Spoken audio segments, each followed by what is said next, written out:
And we are live. How's everybody doing tonight? My name is Anthony Brian Logan, and you're watching and/or listening to ABL Live.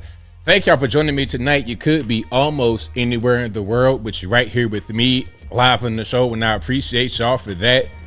We got a whole lot going on all over the internet, all over mainstream media, social media, and I don't know where to start. First of all, Chicago ICE raid.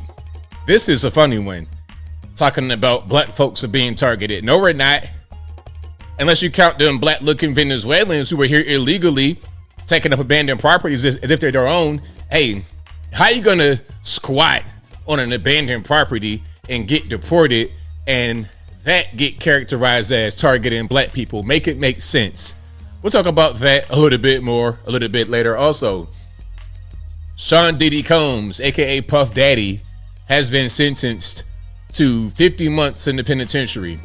I think it's excessive for what he was actually convicted of. We'll talk about that a little bit more a little bit later. Also, government shutdown. I guess that's still kind of going on a little bit. It ain't really no big deal, but there's still talk about that. We'll talk about that a little bit more a little bit later. Also, the illegal Iowa superintendent. One of the craziest stories you ever heard in your life. They raided his home and he had more guns. This dude had rifles. It's like, bro, you're here illegally and you have an arsenal of weapons. How'd you get that? Isn't that called straw purchasing? Isn't that called illegal possession? Just for all the guns you have in your home, you should get locked up, on top of the fraud and the illegal immigration.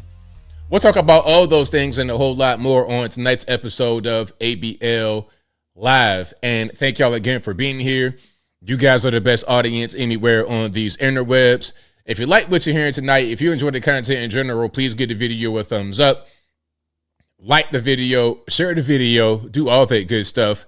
That'll help me out tremendously. There's a lot going on. Oh my goodness, the Puff Daddy situation. That is so crazy. It really is. It really, really is. Listen, Puff, the sentence was too much. What he should have gotten was time served and they let him out. This was, in my opinion, a punishment for something he did. Somebody got offended. Somebody got angry. He rubbed somebody the wrong way, did something to somebody. And this is punishment for whatever he did that we don't know about. That's the bottom line. Because prostitution, really, you're talking about 4 years in the federal penitentiary. They don't even prosecute that. Listen, in New York City especially, you have illegal alien streetwalkers outside just doing whatever they want to do. Outside, illegally, no problem. Them being an illegal alien, no problem. Them being streetwalkers selling their body, that's no big deal. No problem at all. But you want to give Puff Daddy 4 years in the federal penitentiary for that? For a thing you don't prosecute at all in New York City? That means it wasn't about that. And you know, I was seeing some OJ comparisons. I'm like, OJ, you had 2 dead bodies. And allegedly he did it, or he knew who did it. So what happened was, once he was acquitted, it was seen as an injustice, because it's like, well, you got 2 dead bodies and he did it. So what happened later, when they got locked up for that whole Vegas memorabilia situation, it was an excessive punishment because it was seen as retribution for the murder case that he beat. Because the opinion of people was that he shouldn't have beat it. That's what the whole thing was. But it's much different, because in the case of Puff Daddy, where's the victim at? Where's the victim at? People that say that he abused them, all this, that, and the third. Well, okay, charge him for that then. The only victim that people could really point to and have any proof of is Cassie. Cassie got $30 million. I think she got made whole. Okay, you getting assaulted by this man on camera. You don't go to the police. There's no nothing. Okay, whatever. You got $30 million and he does a year in jail. Is that not enough? How many people on the subway system get beat up by dope fiends and there's no punishment at all? The guy will be on camera beating you up and there's no punishment. As a matter of fact, you got to pay out of your pocket for your own medical expenses. That's normal in New York City.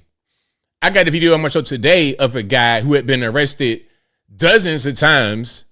His most recent offense was killing not one but two people in San Francisco, yet he was still out and on the street in 2025 to hurt more people.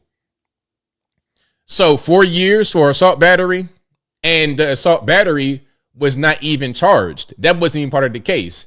They showed that video to display a pattern of behavior, but the assault battery charge is not on there. And here's my thing to those saying, well, he deserved more time. I feel like he should have got more time. You can't do that. You cannot do that with this legal system. You have to go by what the law says. Now, if somebody is a bad person and they need to go to prison, what needs to happen is you got to produce the evidence that says they're a bad person, and you need to be able to prosecute them and get a conviction. If you cannot do that, James Comey's daughter was a prosecutor on this case, by the way. If you cannot do that, then you failed. You can't then go lean on the judge and say, okay, judge, we failed in the prosecution. Give them a big sentence to send a message. Nah, the prosecution is what sends a message. You prosecute someone, find them guilty, that sends a message. But if you cannot find them guilty, then that's your fault. You could blame whoever you want to blame. Blame the jury. Well, I thought we had the right to a trial by a jury of our peers. If the jury says, no, he didn't do that, no, he didn't do that, no, he didn't do that, but he did do that, you convict him on that. You can't go back later and say, I feel like he deserves more time just because I feel that way, because that can be done to you. Somebody don't like you because you're a conservative and you posted that meme with Trump and the sombrero. What was that? The mariachi band with Hakeem Jeffries. Somebody hates you because of that. Therefore, they're going to try to get you hemmed up. A judge might have saw you post that. Like, let's say it's me, for example, right? They want to try to get me hemmed up. Okay, they say that I ain't cutting my grass at the right height. I violated some law from 100 years ago, 300 years ago about cutting my grass at the right height. So they lock me up. Everybody know it's a sham. And then I get sent up the river by a judge who just did not like my meme about Hakeem Jeffries and the mariachi band with Trump wearing the sombrero and playing the trombone or whatever it is. You see, that's how it can go. It was like that with Trump, with these judges. It's been like that with these judges. Okay. Trump will say, let's deploy troops to Portland, Oregon, because we got a problem with the illegal immigrants. We got a problem with Antifa. We got a problem with security in general in the Rose City, Portland, Oregon. What does a judge do? I just read it. A judge going to block it. Why? Activist judges. Activist judges can work in the way that you may like, and they can work in the way that you don't like.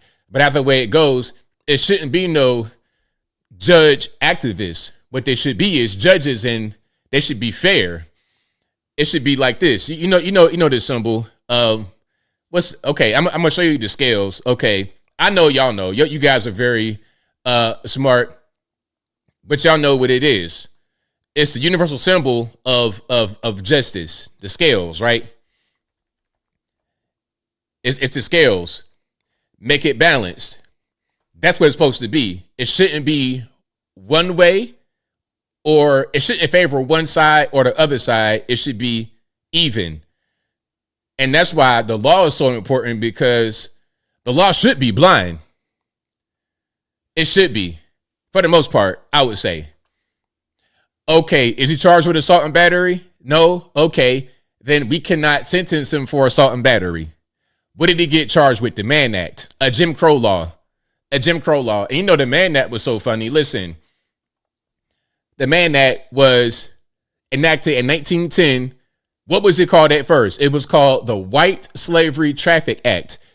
The purpose of the law when it first came out, again, in 1910, was to prevent white women from being prostitutes going from state to state. And a lot of times it'd be a guy look like me that'd be the pimp of these white women. So they were trying to stop that from happening. Okay. And it wasn't as much about trying to attack black men as it was trying to protect white women. Either way it goes, that was a law. Again, it was called the White Slave Traffic Act. That became the Mann Act because that was the last name of the guy who introduced it, a Republican, back in 1910. 1913, Jack Johnson gets convicted under the Mann Act because he had a white girlfriend who was a streetwalker at one point, but it was his girlfriend. He gave her some money, allegedly. He wired her some money to travel from Philadelphia to Chicago or something like this. From one American city to the next American city, he was convicted for that. He went on the run for 7 years in Europe with his wife, a white woman, came back and had to do a year and a day in Leavenworth. Trump pardoned him in 2018 posthumously. He was right next to Alice Marie Johnson when he did it, who he freed from the penitentiary after she had got locked up by Joe Biden with the 1994 crime bill. See? And she had been in prison for like 30-something years. Like, 35 years? Something crazy. Since the 90s. And Trump was the one that got her out. And then as part of his commitment to Black American people, all right, let me go ahead and posthumously pardon Jack Johnson because he was unfairly put in prison for a thing that shouldn't be a crime. Now we got Puff Daddy going through the same thing because they wanted to get him on something else they couldn't get him on. That's not the way it should go. So yeah, that's pretty much where I'm at with Puff. I mean, listen, Puff, I'm no fan of Puff Daddy. I'm not in here playing Bad Boys for Life. I'm not in here playing Puff Daddy and the Family No Way Out. I'm not really doing that right now. I'm just saying it's the law because it can be used against us. They did it with Trump, or they tried to at least.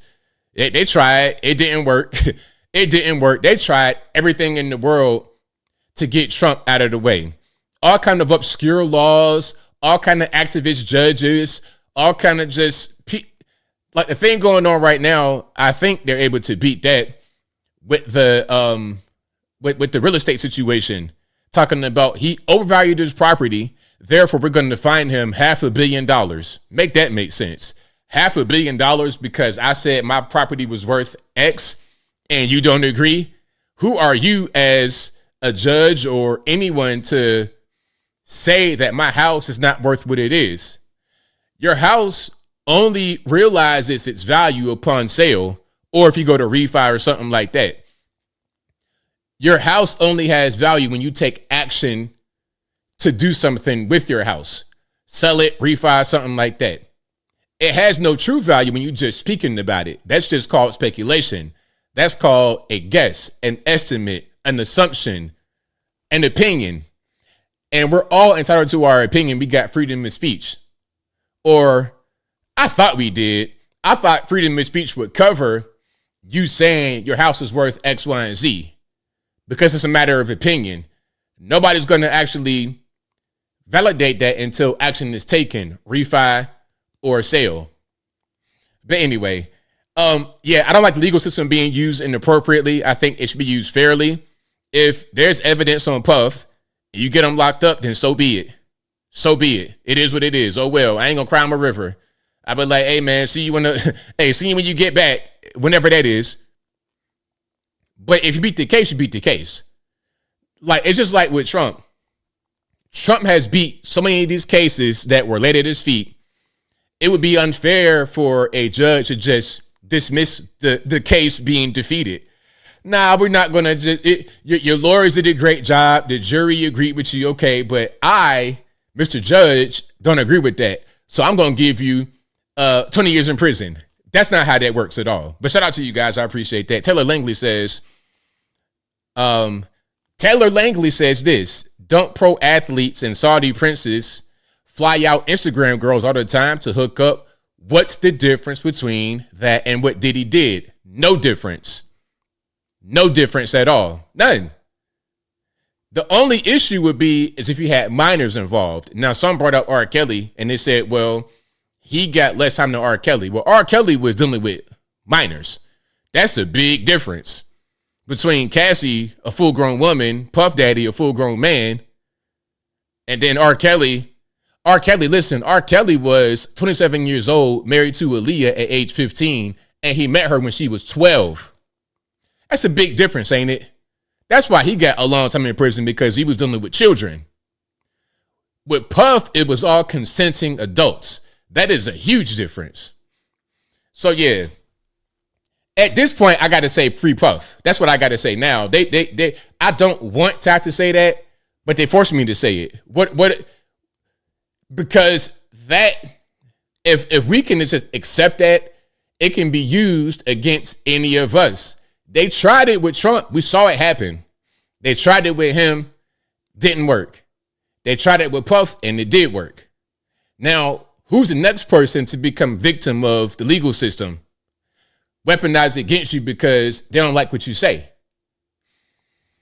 Anyway, but shout out to you guys. I appreciate y'all. Oh, we got good news, Robert Bray, and we got great news, actually. Matter of fact, when I start the videos, I have some really heartwarming stuff, some nice, warm and fuzzy stuff. Get your cats, your tissues, your blankie, and your nice warm candle. It's going to be a good time when I first start showing videos. But that was on my chest. I had to just get it off. That's all. But shout out to you guys. I appreciate y'all for rocking and rolling. If you like what you're hearing so far, if you enjoyed the content in general, please get a video a thumbs up, like the video, share the video, do all that good stuff. That'll help me out tremendously. Lucivelli says, I'm trying to go to the Diddy party. Me, a Diddy party? I would never. I'm not into all of that extra stuff. Okay, I am not into that. I'm a super normie. Okay, when you're talking about men with other men and baby oil everywhere, hey, man, I'm cool on that. I am good. I don't need that at all. All right. A good party for me is somewhere outdoors, a nice hike in the wilderness. That's what I want to do. Okay. Let's go to a mountain, a river, a lake, a stream, a pond, a beach, something. I'm not trying to go to no sex dungeon with Puff Daddy. I'm good on that. Hey, I'm not here to judge what the next man does with the situation. But for ABL, that ain't really my vibe. I'm just saying the law is a law. I don't care who is involved. It could be a guy that I love or a guy that I hate or somewhere in between. A stranger, my best friend, my grandmama, I don't care. The law is a law.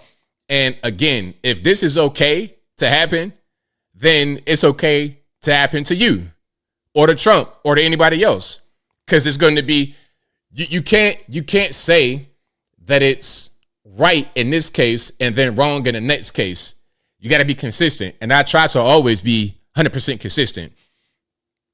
All right, but shout out to you guys. I appreciate y'all for rocking and rolling. If you like what you're hearing so far, please give the video a thumbs up, like the video, share the video, do all that good stuff. That'll help me out tremendously. And also shout out to the sponsors. You guys, of course, are watching, but also patriotpost.us, your best source of news and information anywhere on these interwebs. Their link will always be in the description, or visit patriotpost.us in your browser. Tell them that ABL sent you. Also, please go to the merch website, ablmerch.com. That is ablmerch.com. We got the hats, t-shirts, stickers, hoodies, mugs, and more right there on the website, ablmerch.com. Also, please go to the regular website, anthonyblogan.com. That is ANTHONY, the letter B, LOGAN.com. Go to the front page of the website, and there I have articles for each video that I produce. And in each article, I got sources from the left, from the right, from the center, from the Democratic, Republican, politically agnostic, local, national, international, whatever you want. I got it. All my links will be right there on each article on the front page of the website, anthonyblogan.com. Also, please go to the contact page of the website, anthonyblogan.com/contact-us. There you'll be able to find my email address, my email address, my UPS box, of course, my social media accounts, my Facebook, Instagram, Twitter, never going to call it X, TikTok. All my links are right there on the contact page of the website, anthonyblogan.com. Also, please go to the contact page of the website. Pardon me. Also, what did I say? The contact. Oh, yeah. My email address, my email address, my UPS box, of course. All that's right there. And as I always say, if you're ever wondering if you are conversing with me on the interwebs or not, you're probably not. And the best way to check is to cross-reference method of communication. Is it my email? Is it contact@anthonyblogan.com, which is always on the contact page of the website right there in the box? If it's not coming from that email, it's not me. Please don't get scammed. It's 2025. But look, Some of y'all still send me emails about that. Some of y'all still say, hey, ABL, look, I'm getting scammed. I thought it was you. Or, ABL, this is you. You're lying to me. Well, get the guy on the phone. What are you going to hear? You're not going to hear my voice. This voice right here is a little difficult to reproduce, even with AI. Okay? It's a little hard. They can't really get it quite yet. But it probably won't be AI. It's probably going to be a guy that sounds like this, huh? It's going to sound like this, and it's going to scam you of all your money. It's going to take everything you have. You have nothing left when he's done with you. I am afraid. So please don't get scammed in 2025. We don't have time for this, huh? Idiots. We must move on today. It'll be that guy, or it'll be Ivan Drago. If he dies somewhere in Eastern Europe, okay? It'll be like that. Yeah, you ever seen the movie Hostel? You ever seen that movie? It'd be like that. It'd be one of them over there. Okay, so don't have that happen to you, man. 2025, we got to keep on moving forward. But anyway, we got some things to talk about. And my man was like, hey, ABL, can I get some good news? I got you, boss. I am right here for you. Okay. Now, this is going to be in California. Wow, California. I am impressed. Okay. Look at this, a Charlie Kirk coloring book in Los Angeles. Can you imagine? This is your homework? Yeah. Well, it's not really a coloring book. It's just you can't color that right there in the front. Like, I tell you what, this is so heartwarming. If I was a little kid, I would most certainly color the front page off the rip. Like, hey, give me the big box of crayons, the 64, the 128. Give me the big box. I would color the picture, and in the background, I would draw clouds and all that kind of stuff. It'd be a whole portrait right there in the front. So, hey, already the feels I'm feeling. But this is a homework assignment from Los Angeles, California. This is your homework? Yeah. What did the teacher say when he gave it to you? She was sad. She was sad? Yeah. I can't read. Okay. This is your homework? Now look, let's just look at what some of the questions are. Okay. Is it true or false? Charlie Kirk was born in 1993. He founded Turning Point USA when he was 20 years old. He was a committed Christian or compromised Christian, and his faith guided his life. Observing the Sabbath had no impact on Charlie's life or family. It's a true false thing. You see what I'm saying? Charlie married Erica in 2021, and they had 2 children together. Charlie loved being a father and valued his family deeply. He passed away peacefully at home, surrounded by family. Again, this is going to be a true or false situation. Many people remember Charlie for his faith, his dedication to helping young people, and his belief that one person can make a difference. All right, there we go. So out there in Los Angeles, California, we got something positive about Charlie. I'm surprised. I'm very surprised because LA, you would think that it'd be super anti Charlie Kirk because of what he stood for, being a Christian, being a conservative, being a very prominent voice in this movement, in the conservative movement. So I'm glad that that's going on. Hey, you know what? And I talk bad about California a lot, but this gives me a little bit of hope. It really does. All right, let's keep on rocking and rolling here. Hello. Now, this is going to be a young lady at Esperanza High School. I'm not quite sure what that is. If you guys know where that is, let me know. But she's protesting this whole issue of boys in the girls' locker room, a thing that I've been talking about for years now. And a lot of you guys have been hearing about for a long time because it's a real issue that is impacting girls and women all over the US of A. I'm Leslie, and I'm a junior here at Esperanza High School. And the reason why I started this walkout is because a couple weeks ago, I went into our girls' bathroom and I saw that a male was in there. And I asked him why he was there, and he told me, oh, I identify as trans. I'm a girl. So I immediately reported it to the school admin, and I asked why there was a male in there, and then I reported it because I did not want boys to be in there. And then after that, they told me that they would review it with the district and they would act upon it. And they later told me that that student, the male, was allowed to go into the girls' bathroom. And that felt really unfair to me as a female. I felt vulnerable, and I just got scared because there's many cases where females have been taken advantage by males as they have a physical advantage over females. This is a high school student, mind you, speaking with more sense than a lot of adults who made the decision to allow a boy into her private spaces.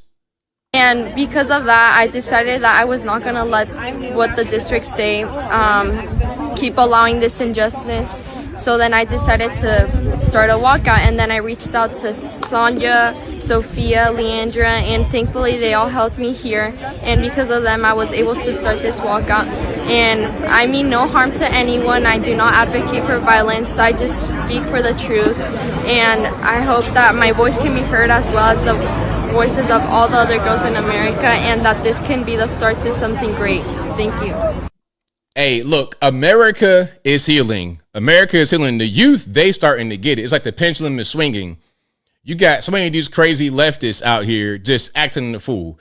I hope that the era of the crazy leftists comes to an end pretty soon. And the kids growing up are able to see who makes sense and who doesn't make sense.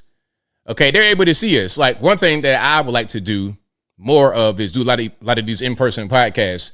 Hey, whenever I get the chance to do an in-person podcast, that's like a little bit of following or whatever, I'm going to do it. I'm going to go because it's important for people to see me.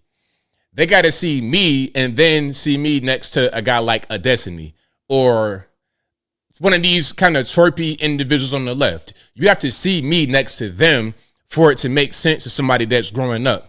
Because they're going to look at it. They're going to be like, wait a minute. Why would I support that guy? Look at what he's doing. Look at the way he looks. Look at the way he behaves. He's on drugs. That jaw is going all the way over there. I don't want to be like that. I want to be more like that guy right there, the conservative guy. And then when things like this happen with the men and women's locker room, boys in the girls' locker room, children are able to see that that's not okay. And those who support that, I don't want to support them. So it's a big pendulum swing happening right now. And this one right here, another very heartwarming one. Hey, to my man, you like were reading my mind. I had some good news for you. This is a good one. Okay. We got kind of a college debate situation. This is great. Let's watch some of this, shall we? When you look at what's going on now, it's not, the only difference is they're not physically hanging us or beating us anymore. Instead, they're putting chains on the mind, trying to convince us that we're still in the victim mentality. My ancestors would be ashamed of the radical agenda that the Democrats are pushing now. If y'all really care about black people, why don't we see y'all in our communities helping us? Yeah. I tell you what conservatives has, they have Blexit. We have Blexit, who are in inner city communities. Mm-hmm. Yeah. So you want to say one side is racist? I don't know. And you look at like, Black Lives Matter, for example. They burnt down the inner cities. Absolutely. And a lot of them businesses were owned by black people who are now out of business. And they destroyed a lot of people's livelihoods.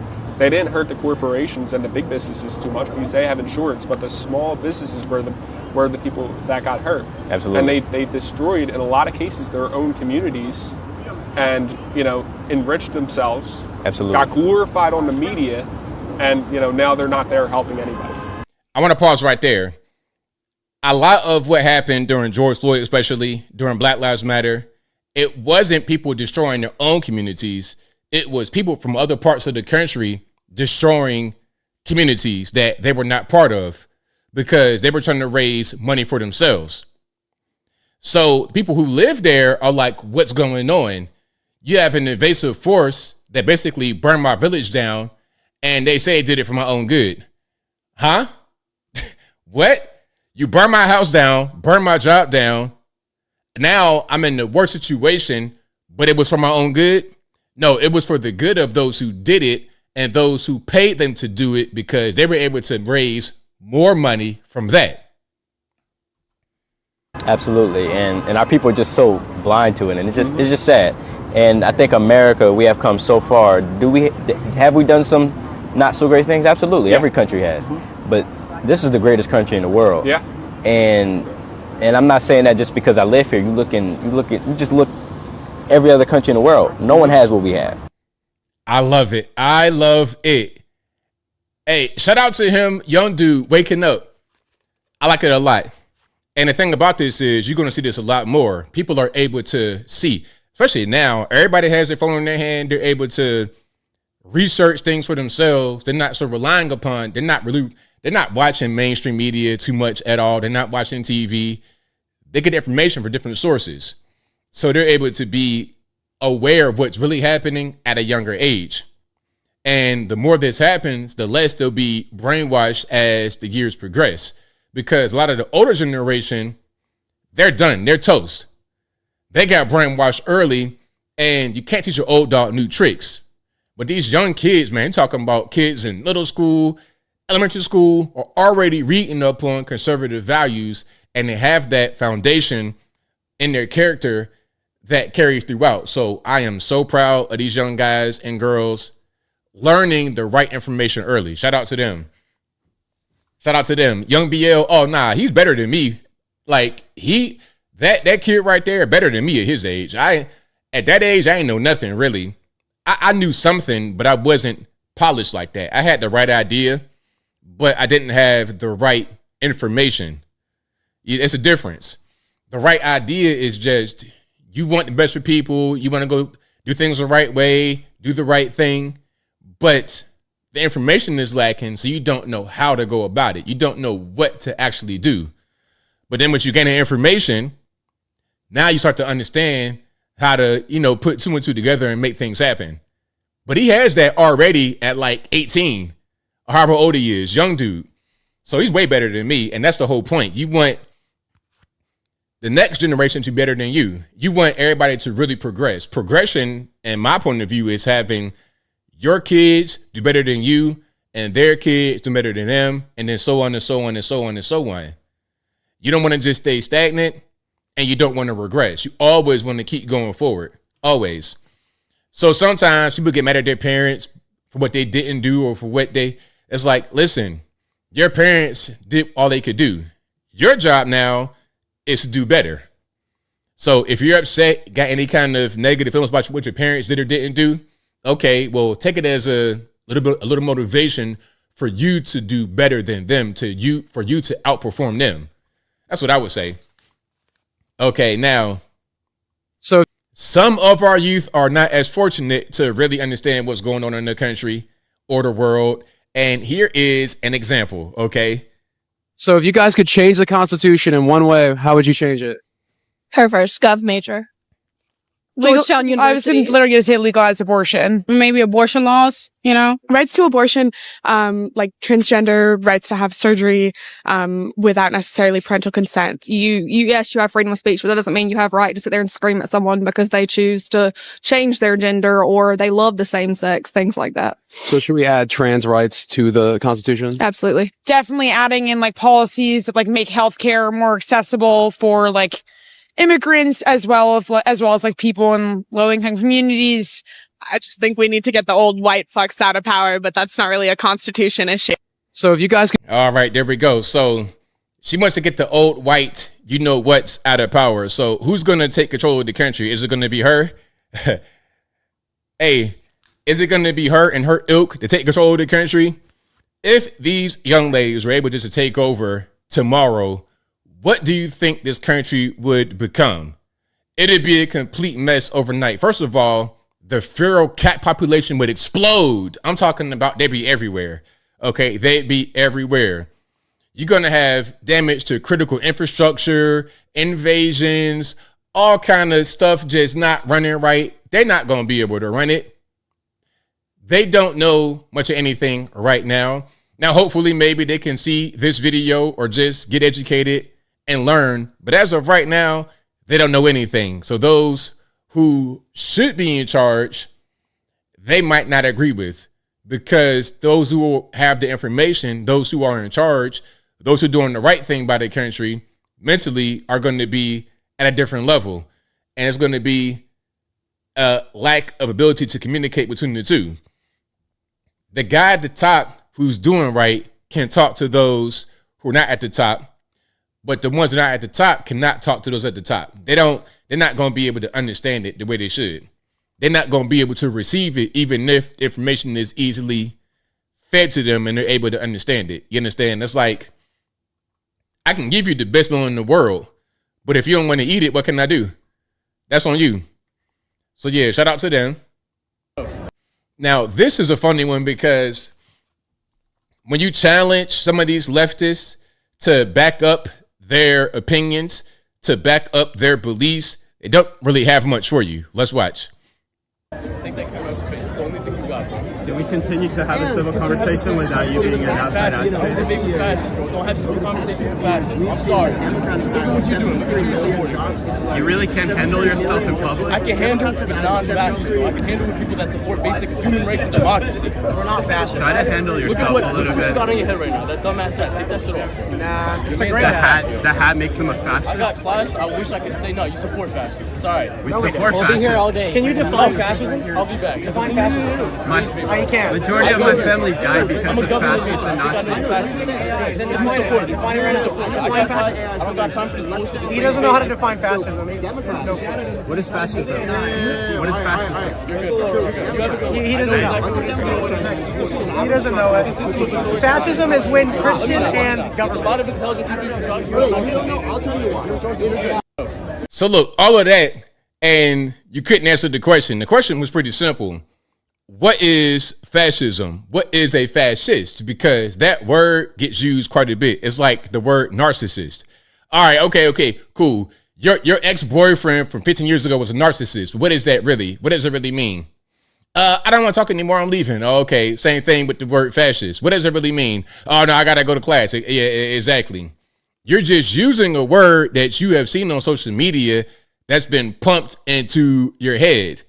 Like the whole Jet 2 holiday thing, which, hey, if I hear that sound one more time, I'm going to lose it. Hey, if I hear that song one more time, you're going to see steam pop out of my ears. It's going to be a mess.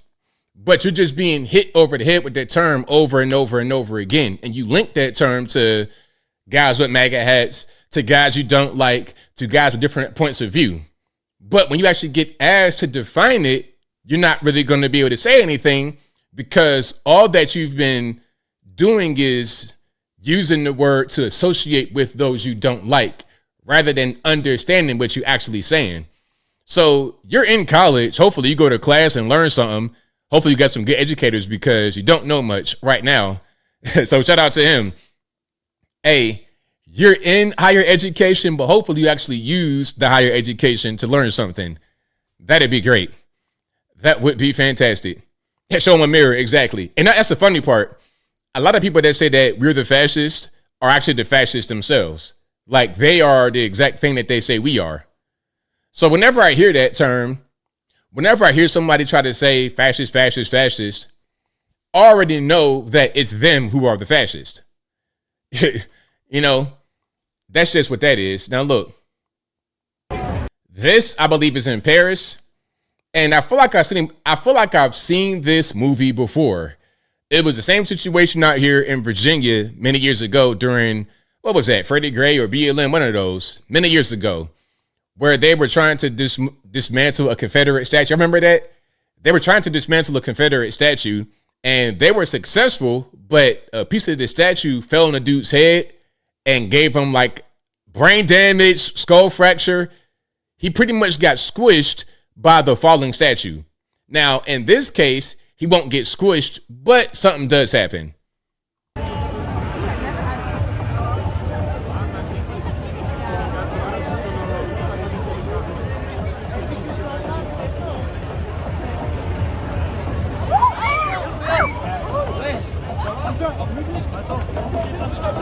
Now look, see, you play stupid games, you win stupid prizes, because what were you trying to accomplish anyway? What are you trying to accomplish? Right when I saw my man's shoulders, right when I saw his shoulders, or I don't even know, that might not even be a male.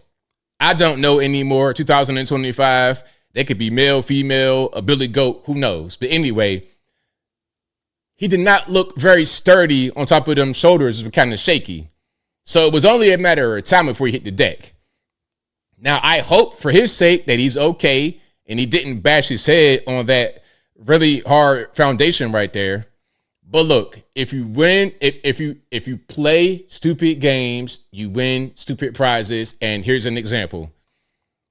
So yeah, the moral of the story is next time get a ladder. Now, how about just stay home and don't do nothing crazy? Or you can do something like that. Maybe wear a helmet or something because you gonna fall and bust your head.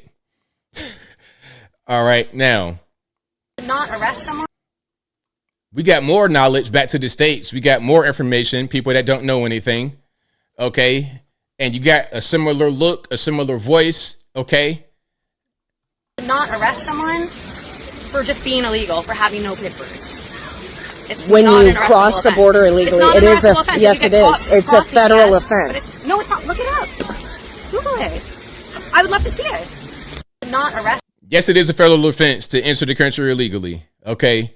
Illegal entry, yes, that is a crime. Yes, being here illegally, entering illegally, these are crimes. You can be deported, prosecuted, whatever the case may be.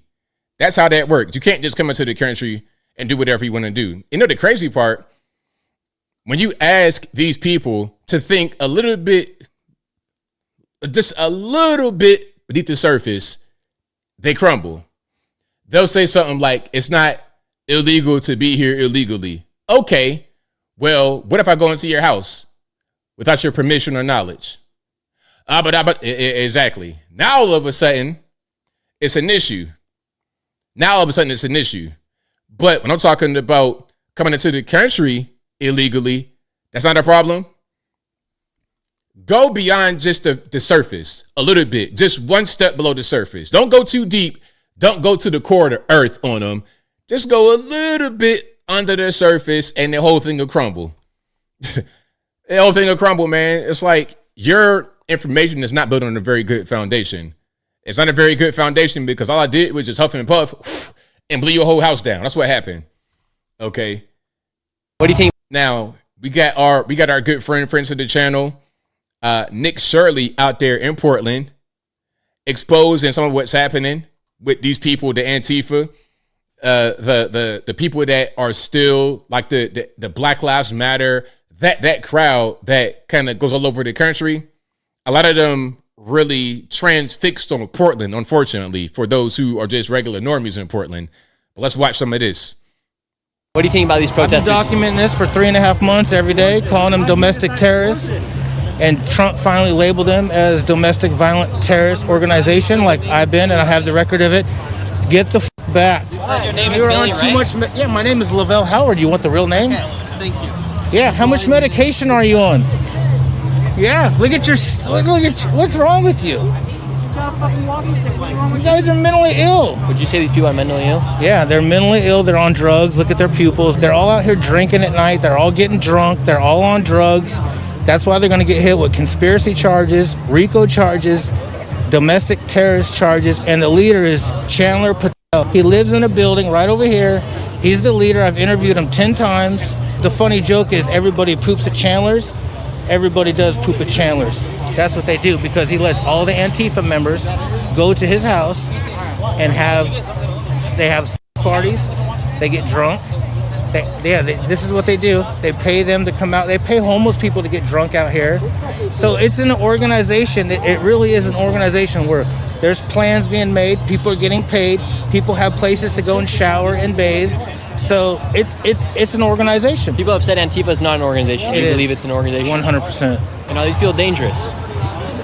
Very dangerous. Most of them are they're on a lot of medication. They get very violent. You know, it's crazy how violent it gets, especially at night. So there is so much there. First of all, I'm glad we're able to acknowledge in this clip at least what we all have been saying for a long time. The Transformers, mentally ill, they're on medication, they're on drugs. That's going to be the common theme. So whenever I see somebody trans acting the fool, I already know what it is. They are crazy and or probably on drugs. That is a problem. And the whole thing with the sex parties, no surprise. The only surprise here is that they bathe, because I'm sure an Antifa crowd stench is got to be the stinchiest stench of all stenches in the whole world. I'm talking about, listen, if you on a plane with these people, oh my goodness, you're not going to be able to breathe. Can I please get the oxygen mask to deploy on my face? Because my goodness, the smells you're going to smell from these people. Listen, if you're crazy already, you're not really the kind of person that's going to take care of your hygiene. And then on top of that, you don't really believe in hygiene like that. That's a capitalist construct. You don't believe in soap and water and toothpaste and washing your hind parts or nothing like that. You just believe in just being natural, a feral person, a feral human being. I don't like that. I don't like wild animals masquerading as human beings. Either you're going to be a wild animal or you're going to be a human. And if you're a wild animal, you need to go out there to the woods. Ain't going to be no camping. We're not going to allow bears to camp on the side of the road. We're not going to allow foxes to camp on the side of the road. We're not going to let squirrels and raccoons or coyotes set up a camp right there in the police building. We're not going to do that. And you know what?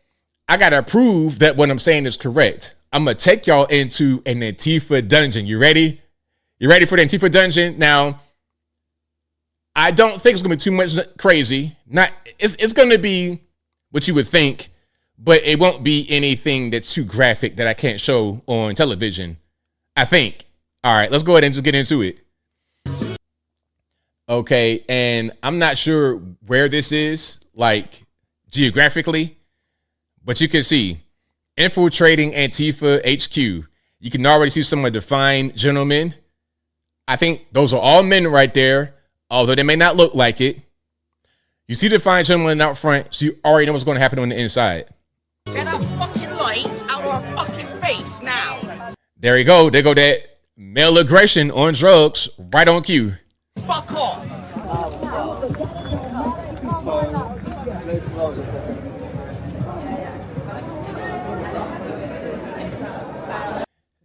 This looks like a video game. This was like Cyberpunk 2077, Night City, the little front area. You get your weapons. What in the world? Man, these people, I'll tell you what. Let's just go ahead and keep watching.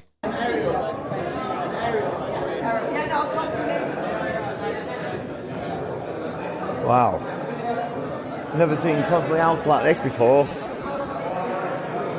Yeah. Someone please save the dog. Someone please save the dog. Gym downstairs.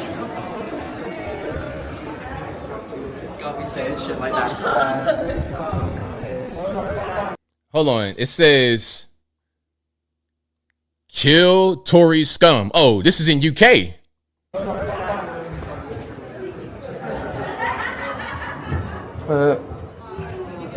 Oh, I didn't come this side. The gym's the other way.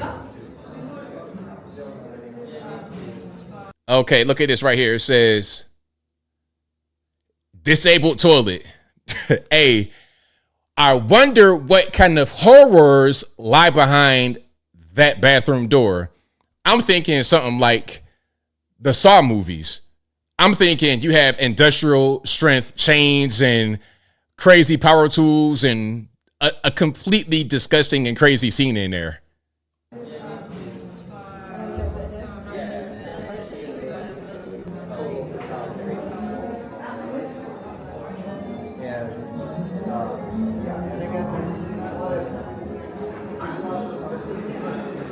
Wrong way, that. Round the other way. That's the way out, isn't it?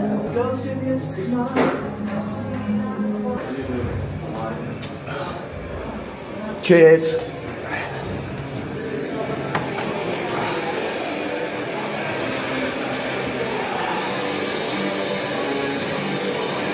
Yeah, this is where we came in. That's where I sneaked in. So there you go. That is the Antifa dungeon out there in UK. I think there's more. Little upstairs area. Trans liberation something. They blocked it off so we can't get it. Oh, wait a minute. I think it says trans liberation, not assimilation, assassination. I'm not sure what that says. What do they need to be trans? What do trans folks need to be liberated from? Their genitalia? I don't understand. They blocked it off so we can't get down.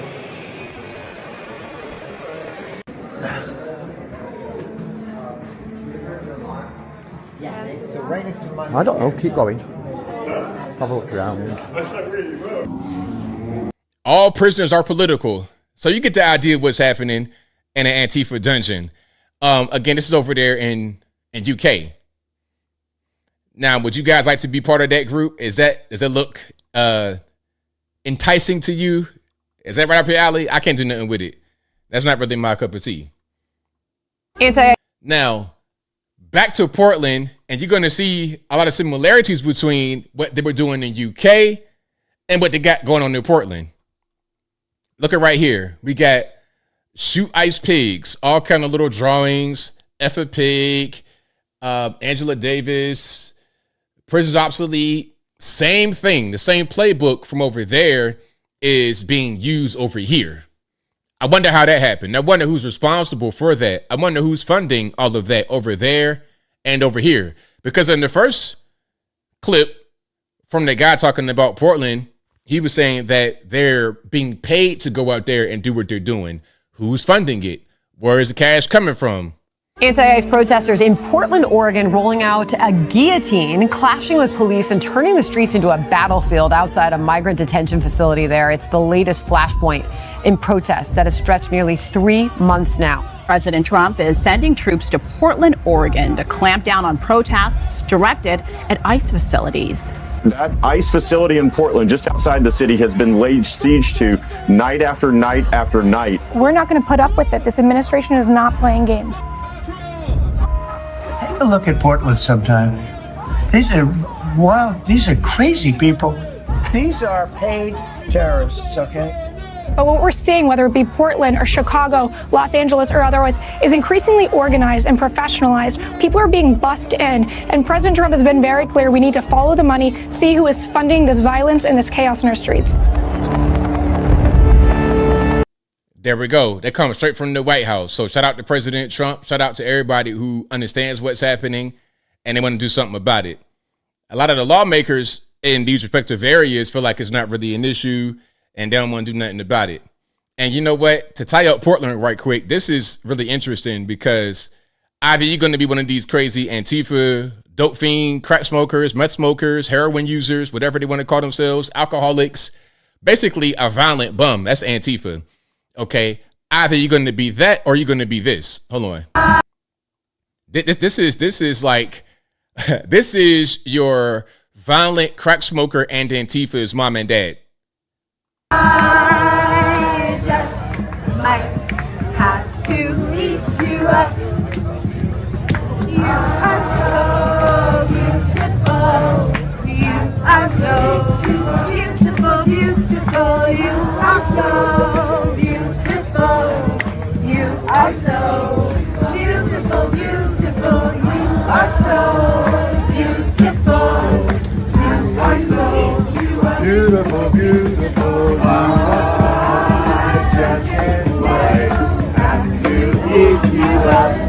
So there you go. That is going to be Antifa members, mom and dad, friends, or whatever.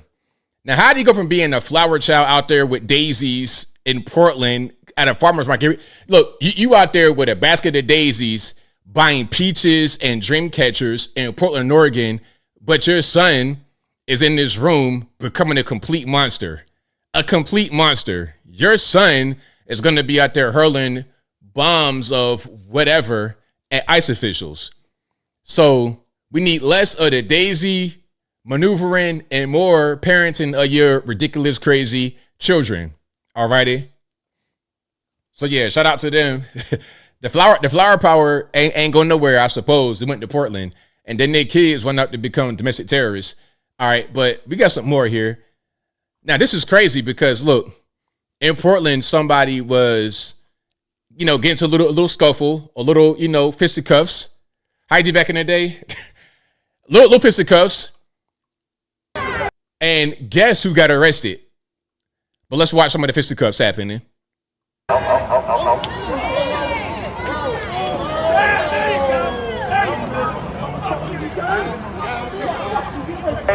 I think y'all should come get your...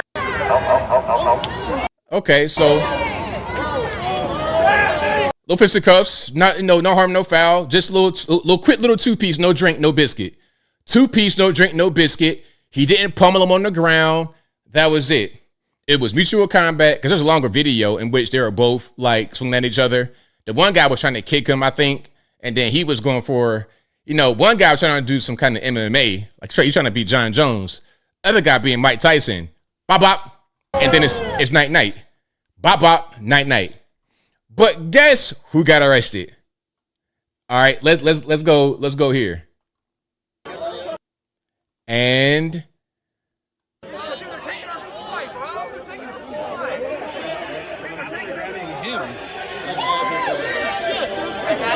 Another conservative down the drain. Why did they grab him? Probably because he's The guy with the mic?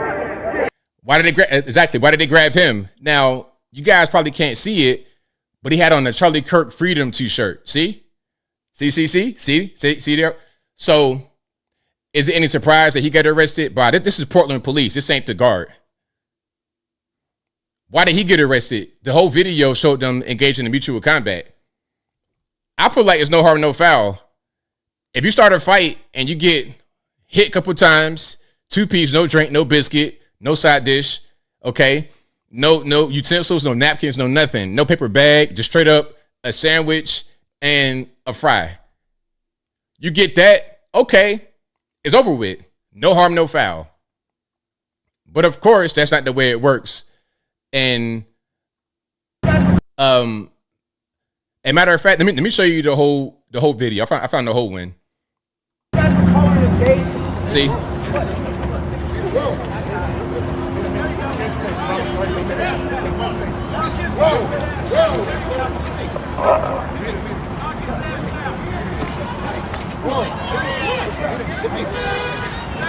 it's like a sausage.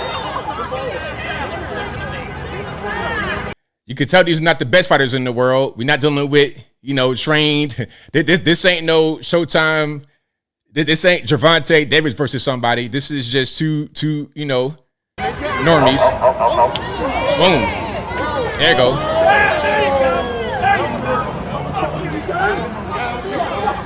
Hey, I think y'all should come get your Reptar because he just rolled somebody. There it is. So for that, my man right here with the Charlie Kirk t-shirt on gets arrested, but look who was approaching him. See how that works? And then boom, kicked him. But there go that double standard right there. Yeah, not the best punches. We ain't dealing with guys that know how to fight at all. Okay, they don't know how to fight, but somebody know how to fight a little bit because again, 2-piece, no drink, no biscuit, no napkins, no bag, no nothing, and then that was it. Better than WWE? Hilarious. Okay, I saw that. Hefty Joe says, that's a funny name. Hefty Joe says, former NFL quarterback Mark Sanchez arrested after he attacked a food delivery courier and then got stabbed in the chest. Alcohol was involved. So yeah, to be clear, Mark Sanchez got stabbed. I don't know why he was trying to fight the Uber guy, but some of these former NFL guys, the mental will be a little different. Okay. The mental will be a little bit different, so you never know what's going on. Now, here is one of the ICE protesters, quote unquote, rioters at a facility in Portland. A lot of these guys be big and bad and tough out there on the streets, but once you get behind them cinder block walls and you know that it's real, all of a sudden, your whole demeanor changes. Let's watch some of this.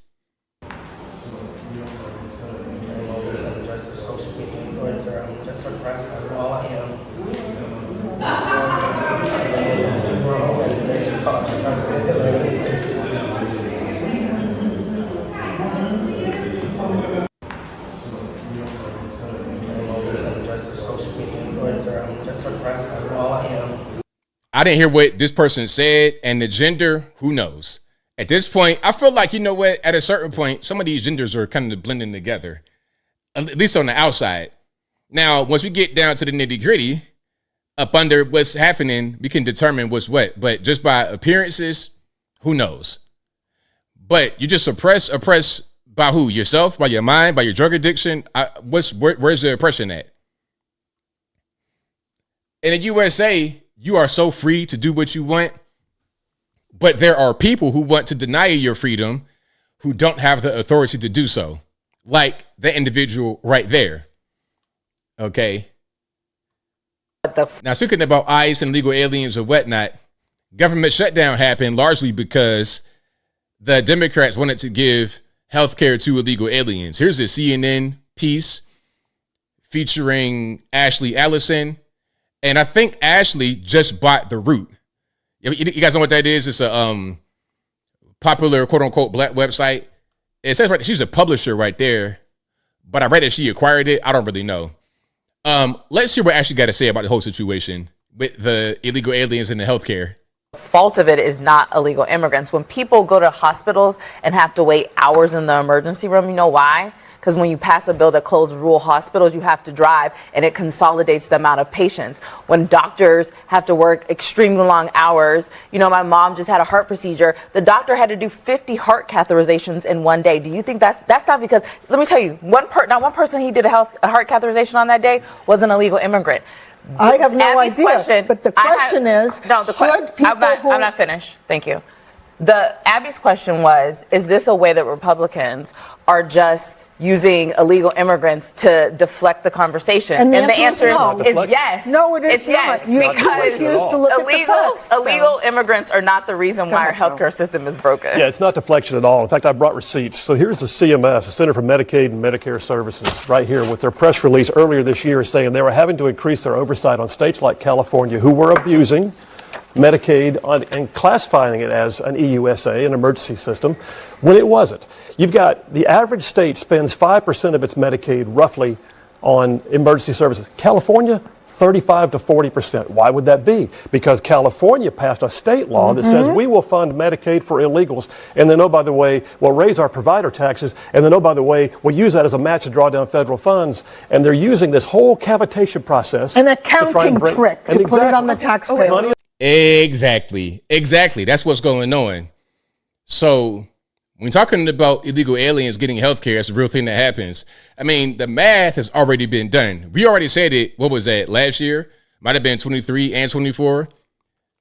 $450 billion with a B, $450 billion a year. We the people, the taxpayers, spend on illegal aliens.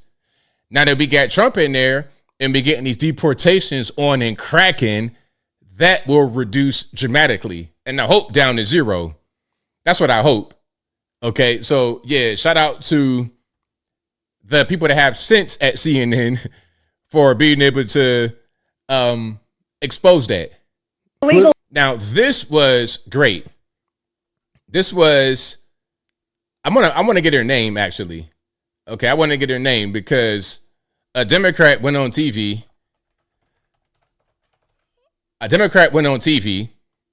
And said, well, there's no evidence of Democrats supporting health care for illegal aliens.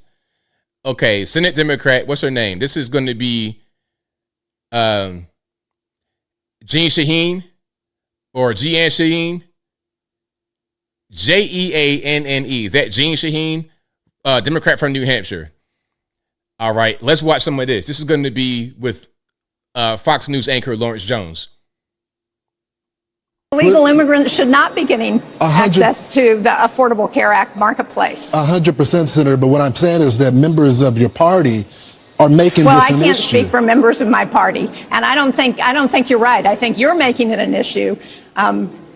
Vice President Vance is making it an issue, but I haven't heard anybody in my party saying that illegal immigrants should get access to the health insurance marketplace. I'm so glad you said that. Actually, I have some tape of your Democratic Party members saying this on the debate stage. So they've all said it. Let's play the clip. A lot of you have been talking tonight about these government health care plans that you've proposed in one form or another. This is a show of hands question, and hold them up for a moment so people can see. Raise your hand if your government plan would provide coverage for undocumented immigrants. Senator, that's literally every member of your party, from moderate to more progressive that have said that in the past. I'm seeing them all on the cable. I beg to disagree with you. I have not said that in the past. There we go. So, I mean, that's pretty convincing. That video right there, I mean, what can you really say? Not only did they all raise their hands, everyone on that stage, all the Democrats raised their hands, and the crowd went wild. So how are you going to say that the Democrats don't support healthcare for illegal aliens when the question was asked to the presidential candidates on stage? Everybody said, yay. And then the crowd said, yeah. Come on, man. Like, why get on TV and lie like that, especially when video evidence exists of what you're saying? This ain't 1975 when you first came in office, Ms. Shaheen. This is 2025. I can go on my phone right now, pick a clip you said from 35 years ago instantaneously, just like that. And what you going to say when I pull it up? You know, yeah, all right, exactly. Because I just proved you wrong. And we don't even need no clips from then. We can see what's happening right now. We see it every day. Okay, we see it all the time. But if you like what you're hearing so far, please give the video a thumbs up. Like the video, share the video, do all that good stuff. That'll help me out tremendously. All right, we got a few more things here. We have a few more. All right. Now, this is going to be LA. Now, it's going to be a heavy police presence out here in Los Angeles. And this is going to be, hold on, I'm going to just go ahead and tell you. I was going to try to put it at the end. LA Kicks owner Adil Shams, you know, one of these guys like Indian, Middle Eastern, whatever. Adil Shams was selling fake sneakers allegedly, and this is the police response. If only we could get this level of response for the illegal aliens, for the criminal gangs out there in Los Angeles, for the organized rings of violence, the Antifa mobs out there. If only we can get this level of police interaction for them. All of this right here is for a guy who was selling fake sneakers out of a warehouse or something like this. Okay, and he was on stream while they did it. So what they probably were doing is just on his Cool Kicks Instagram page or wherever he's at, watching it, and then they were able to identify where he was, that he was there, and then they went and raided him. All over fake shoes. Chat? What the fuck was that? Oh, wait. Gameplay, don't do that. What is that? Here? Chat? I don't know. What the fuck is happening? Did somebody swat us? I'll be back, chat. So they were like right there when he was streaming. It's like, all right, man, you can't sell fake shoes. I get it, but come on, man. Like, let's have that same level of presence for the illegal aliens, for the criminal gangs, because I'm hearing stories from LA, people getting robbed broad daylight right there on Rodeo Drive. You go shopping at some of these nice upscale stores, and then right when you come out, you getting bopped to your head and robbed, or you getting followed back to your house, home invaded, and everything else. So yeah, shout out to LA. Oh, also LA. I mean, this is kind of what you're going to see. And downtown LA, you're going to see stuff like this. Now, you would think this is like, it might have been the riot here yesterday, but it's just blight, urban blight that Gavin Newsom wants to bring to the entire country. I mean, you would think right here, looking at this, that like a riot happened right here, right? Like there was a riot that just happened on this block and they tore it up. Honestly, we can go up here and look. We just got to pray that a dog doesn't pull up, bro, because if a dog pulls up, it's going to be all bad. Got my keys, so someone will have to run off of my whole bike if they wanted to.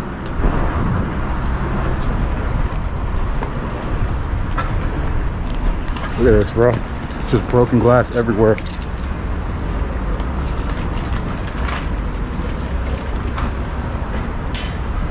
Damn. Let me know in the comments if you guys want to see me go all the way down.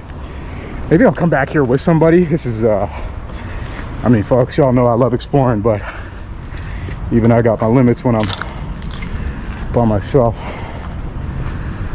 Damn. So there you go. Nice, beautiful downtown Los Angeles. Downtown, you see stuff like that.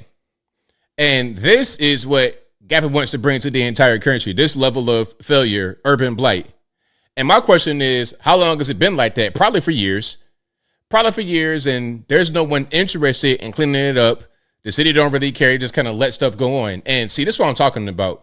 I was in LA earlier this year filming, and I saw stuff like this. I didn't see this monstrosity, but I was seeing stuff that let me know that I would see stuff like that. I'm seeing little clues.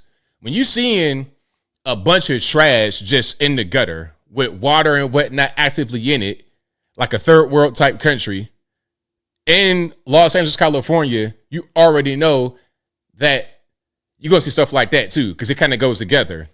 Blight, decay, ruin, you're going to see that quite a bit. It's like when you see some of these Rust Belt cities, all the jobs, industry has left. And you're going to see husks of what was there when the jobs were there. LA is experiencing some of that as well, in my humble opinion, but it's a perpetual state of it. It'd be traffic all around this place. They just abandon that and go on to the next biggest and best thing, and it's expand out. So yeah, shout out to LA. If you're out there, I hope you guys are enjoying yourselves. You're living in a good area where that kind of thing ain't going on. Now, speaking about Los Angeles, you got danger. I saw somebody said Escape from New York, 1981, the movie. It looked just like that. Now, you would think in the place where you got to compare it to a movie called Escape from New York, you want a gun to protect yourself, right? You want a gun to be able to defend yourself, your property, your family, whatever. But try getting that in LA. And they're going about the process of approving gun permits in a way that, in my opinion, is unconstitutional. And whoever's behind it most certainly should get fired. But let's watch some of this. The U.S. Department of Justice is suing the L.A. County Sheriff's Department, accusing it of violating people's Second Amendment rights. Specifically over the department's handling of concealed weapon licenses. Our Witness News reporter Sophie Flay is here now to explain why and to tell us what the sheriff is now saying about this. Sophie? Yeah, David, it started with an investigation. Now we have this lawsuit, and L.A. County Sheriff Robert Luna says he's disappointed to see the lawsuit and that some of the accusations don't add up.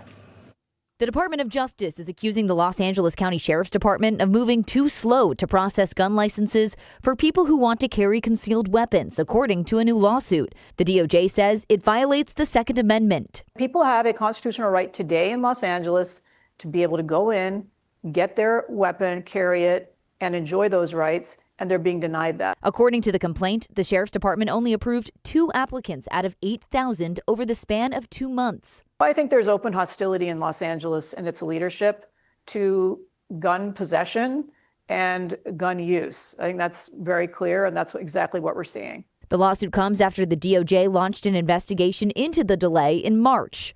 Earlier this year, the Sheriff's Department cited a significant staffing crisis for the backlog of around 4,000 applications, with only 14 people in the unit approving permits. In response to this lawsuit, LA County Sheriff Robert Luna says, I'm disappointed. Luna says they've approved a lot more applications than the DOJ gives them credit for, and he's increased staffing. If you have 8,000 applicants, or whatever it said, 6,000, 8,000, whatever, and only 2 have been approved over the course of 2 months, my question is, how long does the process take? That is, look, I'm no mathematician. I'm not the brightest guy in the world. I don't know math that much. But if you have 2 approvals in 2 months, that means there's 1 per month. That's all you got the capacity to do is 1 approval. Come on, let's be serious. Even if you did 1 a day, that'd still be 60, not 2. You're sitting on the applications because you don't want people to have the permits. Wish we didn't have to make people wait too long, but we've got to do it right. I don't want to be issuing CCWs to people that shouldn't have them, who have criminal histories or have mental health. Bro, if a criminal wanted to carry a weapon concealed, they're going to do it anyway. Why are you worried about criminals getting access to CCWs when the criminal's going to do it anyway? You need to be focused on law-abiding citizens. And it's easy to do a background check. Listen, when I got my guns in Tennessee that are all gone now, y'all know, bottom of the river, very tragic, terrible accident, kids are crying, fire everywhere. But anyway, when I purchased my weapons in the state of Tennessee, you go in there, show your ID, you do a background check on the machine. Like you fill out the form on the machine, show your ID, give your social to the machine. It's an instantaneous thing. You in and out 10 to 15 minutes. Okay. So don't tell me that you are sitting on the applications because you're worried about people being a criminal or something like that. When you could do a background check in 10 minutes at a gun shop and you don't even got to be involved, Mr. Sheriff, or whoever is the one responsible for approving the permits. So yeah, that's just them denying you your Second Amendment right in California for a law-abiding citizen. Now, if you want to be a criminal, you can do whatever you want to do because you're a criminal. And guess what? Try getting prosecuted. You could be a criminal, shoot up whatever you want to shoot up, do whatever you want to do, and you probably won't even get locked up for it. So it seems like the sucker, the dummy, the loser is a law-abiding citizen, which is crazy, right? It should be the other way around. The guy who is not following the law should be the person who is having the finger pointed at him, but it ain't really the case. The person who is not following the law should be the bad guy, but the person following the law now is the bad guy. All right, now we got somebody stealing at a Target, I believe this is, right in front of Mr. Loss Prevention. But what will this man do? What can he do? Mike, get the mace. Is he serious? He can't do that. He can't? No. You ain't got no mace, no handcuffs or nothing, no? No. No baton or nothing? Is the mic working? Yeah, Corey, we just had a guy just walk out with a bunch of stuff and he just walked out the front mall. Mike. I mean, look, it's so much theft, it's so much nonsense happening, and ain't nobody doing nothing. He can't do nothing. This old man, what's he gonna do? Why is he even right? He probably just trying to make ends meet, trying to just get a little extra money, help take care of himself. But what can he really do to stop the man that's stealing? And then once he is caught outside by mall security, mall police, or whoever, will there actually be a conviction? That's probably why he's right there, because they know that you can't do anything to him in his store. And even if you do, there won't be any kind of prosecution. So yeah, that right there, in my opinion, is a symptom of a state where they felt like, it's not really a big deal to steal. Do whatever you want to do. It's fine. It's totally okay. Oh, now they've come up with some kind of compromise to this situation in some places. Now, and I tell you what, if this is how my local store is, I live in the wrong place. If my store starts doing this, it's time to move. But let's watch. Standing in Kroger, and that is a barricade on that end. And when you turn this way, that is also a barricade. And so, like, wow, this is crazy. So you come in, there's a door there to enter, and this entire health, wellness section is like barricaded off within the store. That is so wild to me. Standing in Kroger. So you see what's going on. To get to a particular section of the store, you have to enter a door within the store. Okay, so you go into the store, the front double doors open up, and then you want to go get some whatever little feminine hygiene product. Okay, now you got to go ahead and go into another door that's a section in the store, and you probably got to get somebody to buzz you in or something like this. So that's their way to try to cut down on the shoplifting. Eventually, what's going to happen is a lot of these stores are not even going to exist in the places where they do, because it's just too much theft and the store cannot survive that way. Can't survive that way. This is why you have so many food deserts. Part of the reason why. Because when the store gets put up, it cannot be sustained because the people in the area don't have enough money, and all they're going to do is wind up stealing. That's all they're going to do is steal. If they take anything, they're going to steal it. Or they're not going to take or buy anything at all. Now, this is going to be small town Texas. You get the illegal aliens getting them food stamps. Okay. So you get normies, not illegal aliens, stealing, and you get the criminal aliens getting food stamps and stealing. I've been trying to find a way to say this politely. I don't really care if I upset anybody, but I kind of do. So I work across the hall from the Department of Human Services in a small town in Texas. And since 21, that place has been a revolving door. There were days that they would have people lined up outside waiting for services. If you don't know what their services are, that's the food stamps and the free healthcare. So that leads me to talk about the government shutdown. And I understand we're going without a paycheck. I get it. And I don't want my coworkers to get super mad at me for saying this, but I'm pretty sure they are. And the liberals are going to come at me in the comments, because I'm blonde, I'm pretty, and I'm white. So go just Timu Barbie, whatever y'all always like to call me. Anyway, so I saw it firsthand that those services are being abused, and it's not by Americans. It's by illegals, and it's by males. It's one thing when you have a family that is a legal U.S. citizen, taxpayer, that needs help with food, housing, medical insurance. That is not an issue. That I'm 110% okay with that. Help people. But I have a huge problem with an able-bodied male from another country coming over here and basically just mooching off the system. Because that's what they're doing. They're not contributing to society. They're not doing anything. So that, it really is, it's an issue that needs to be addressed.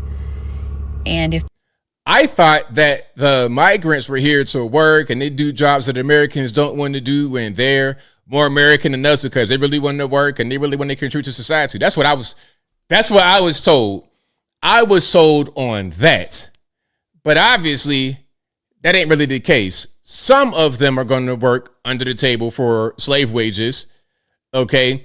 Truck driving, don't speak no English, can't read signs, from all over the world. We saw that guy, what was that, in Florida, the dude from over India somewhere, killing the family because he did a whole U-turn on the interstate, which you can't do at all, ever, in an 18-wheeler.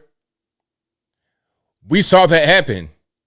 So if you are over here illegally, not working under the table for slave wages, you just sitting on your hind parts chilling, taking money from we the people, the taxpayer, abusing the system. So what I don't want to hear anymore from the left is that the migrants are necessary because they do jobs that Americans don't want to do. That is a lie. They do jobs that Americans don't want to do for the money that they do it for. Nobody wants to be out framing houses for $10 an hour when you could work at Subway and get more than that as an American citizen. Also, like I said before, we don't have another country to send money back to. We are Americans and we got to pay American prices for things. Oh, just move somewhere else. Okay, now I got to move to somewhere else. I don't speak the language. I don't know anybody out there. And now I got to be able to generate revenue to go out there and get established versus people that's been out there for hundreds of years and they're already established. All they're doing is sending money back to what they already built out there. So, yeah. Shout out to her for exposing what's really going on with these illegal aliens and the food stamp situation. Now, coming back stateside with some of the food stamp abusers, because that's still going on. People still hollering about food stamps. And listen, I for one think that cracking down on food stamp abuse is necessary for the country to go forward. If we don't do that, all we're going to produce are a bunch of moochers, legally here or illegally here. But most certainly the focus should be those who are not here legally, those who are able-bodied and don't want to do anything. Okay, you are a 30-year-old male, totally able-bodied, and you just lazy? Nah. If you an old man, a vet, or something like that, that's different if you're here legally. As it's kept, and I know y'all won't admit this because I know how y'all are, but y'all aren't really outraged that the food stamps, the EBT shit is about to get shut down. Y'all are really outraged because now you're going to have to take the money you normally buy weed, wigs, bundles, get your nails done. Y'all are going to have to take those funds and buy food now. And don't say I'm lying, because when y'all were receiving food stamps, you were selling the food stamps. So you weren't worried about feeding your children men. But all of a sudden now, you're outraged. Oh my God, like, why we gonna feed our kids the same way you've been feeding them? Sleeping with that man. Get a few funds from him. Keep doing it. You know what I'm saying? Y'all ain't been worried about them kids and their well-being, but all of a sudden now, you are. Okay. All right. Hey, she nailed it. That right there, hey, I love it. That was perfect. But that's right on point, though, because the food stamp game is an old game. They've been selling them food stamps to do whatever they want to do. Okay, the weed addiction is real. Weed, Jordans, just whatever you want to buy, whatever you want to do. Going on Carnival cruise, vacations, okay, doing that kind of stuff with your food stamp money. So don't try to say it's about you not being able to feed your kids anymore. Don't say that, because it wasn't that back then. You're just using that as an excuse to keep getting those monies rolling in. That's all that it is. And you got, talking about something, hey, I can feed the kids. Go back to the man you've been. That's what's going to happen. Their lifestyle will just change a little bit because they can't use that government money to go out and buy things that the government money was not intended to buy. So yeah, shout out to her for keeping it all the way real. All the way real. That was perfect. That was perfect. But if you like what you're hearing so far, please give the video a thumbs up. Like the video, share the video, do all that good stuff. That'll take me out. That'll help me out tremendously. Take me out. I was reading that right there about Carnival Cruise. Okay. Not a bad nose ring. Yeah, that nose ring is, see, her nose ring is like an old school nose ring. You see what I'm saying? Hold on. She got the old school nose ring, like the little hoop nose ring. Okay, that fits. That fits.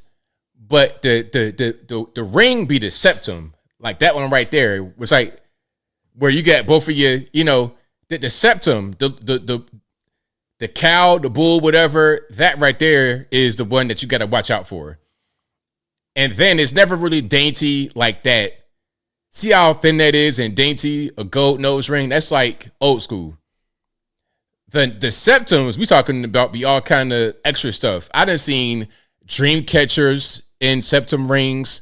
I done seen all type of pearls and colors and then also with the septum ring comes an entire look. The whole face, the whole outfit, head to toe. You'll see somebody with a whole green bang covering their forehead and then the back be bald, like Britney Spears. Britney Spears from the top of the bang back and on the sides, but right in the bang area, I don't even know who has that. That's like a special Antifa type of haircut. Antifa right here with the green bang, and from the top of the bang and the ears and all of that back is Britney Spears. So yeah, that's a septum ring theory right there for you guys who didn't know. Now, did you guys see where Pete Hegseth said that he didn't want any fat generals and he wanted to have some better standards when you're talking about physical fitness in the military? Well, some people did not like that too much, okay?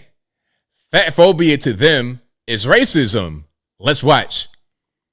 Fat phobia is one of the least examined weapons of white supremacy, patriarchy, and capitalism. And now the new Secretary of War says he's tired of seeing fat troops and fat generals. That's fascism. The obsession with control, thinness, sameness, surveillance. It's fat phobia braided with racism. And fat phobia is one of... Okay, so fat phobia is fascism. Fat phobia is racism. Listen, it's not any kind of obic oberist to say you want to have fit troops in the military, because what is the point of the military? Pete Hegseth, the Department of War. Okay, if you're going to go to war, you need to have war-ready males, really, specifically. And if you are 400 pounds and you can't do a push-up or a pull-up and you can't jog, save your life, you might not be cut out for the job. It is what it is. Like, if I go to a restaurant, right, it says Filipino food out front.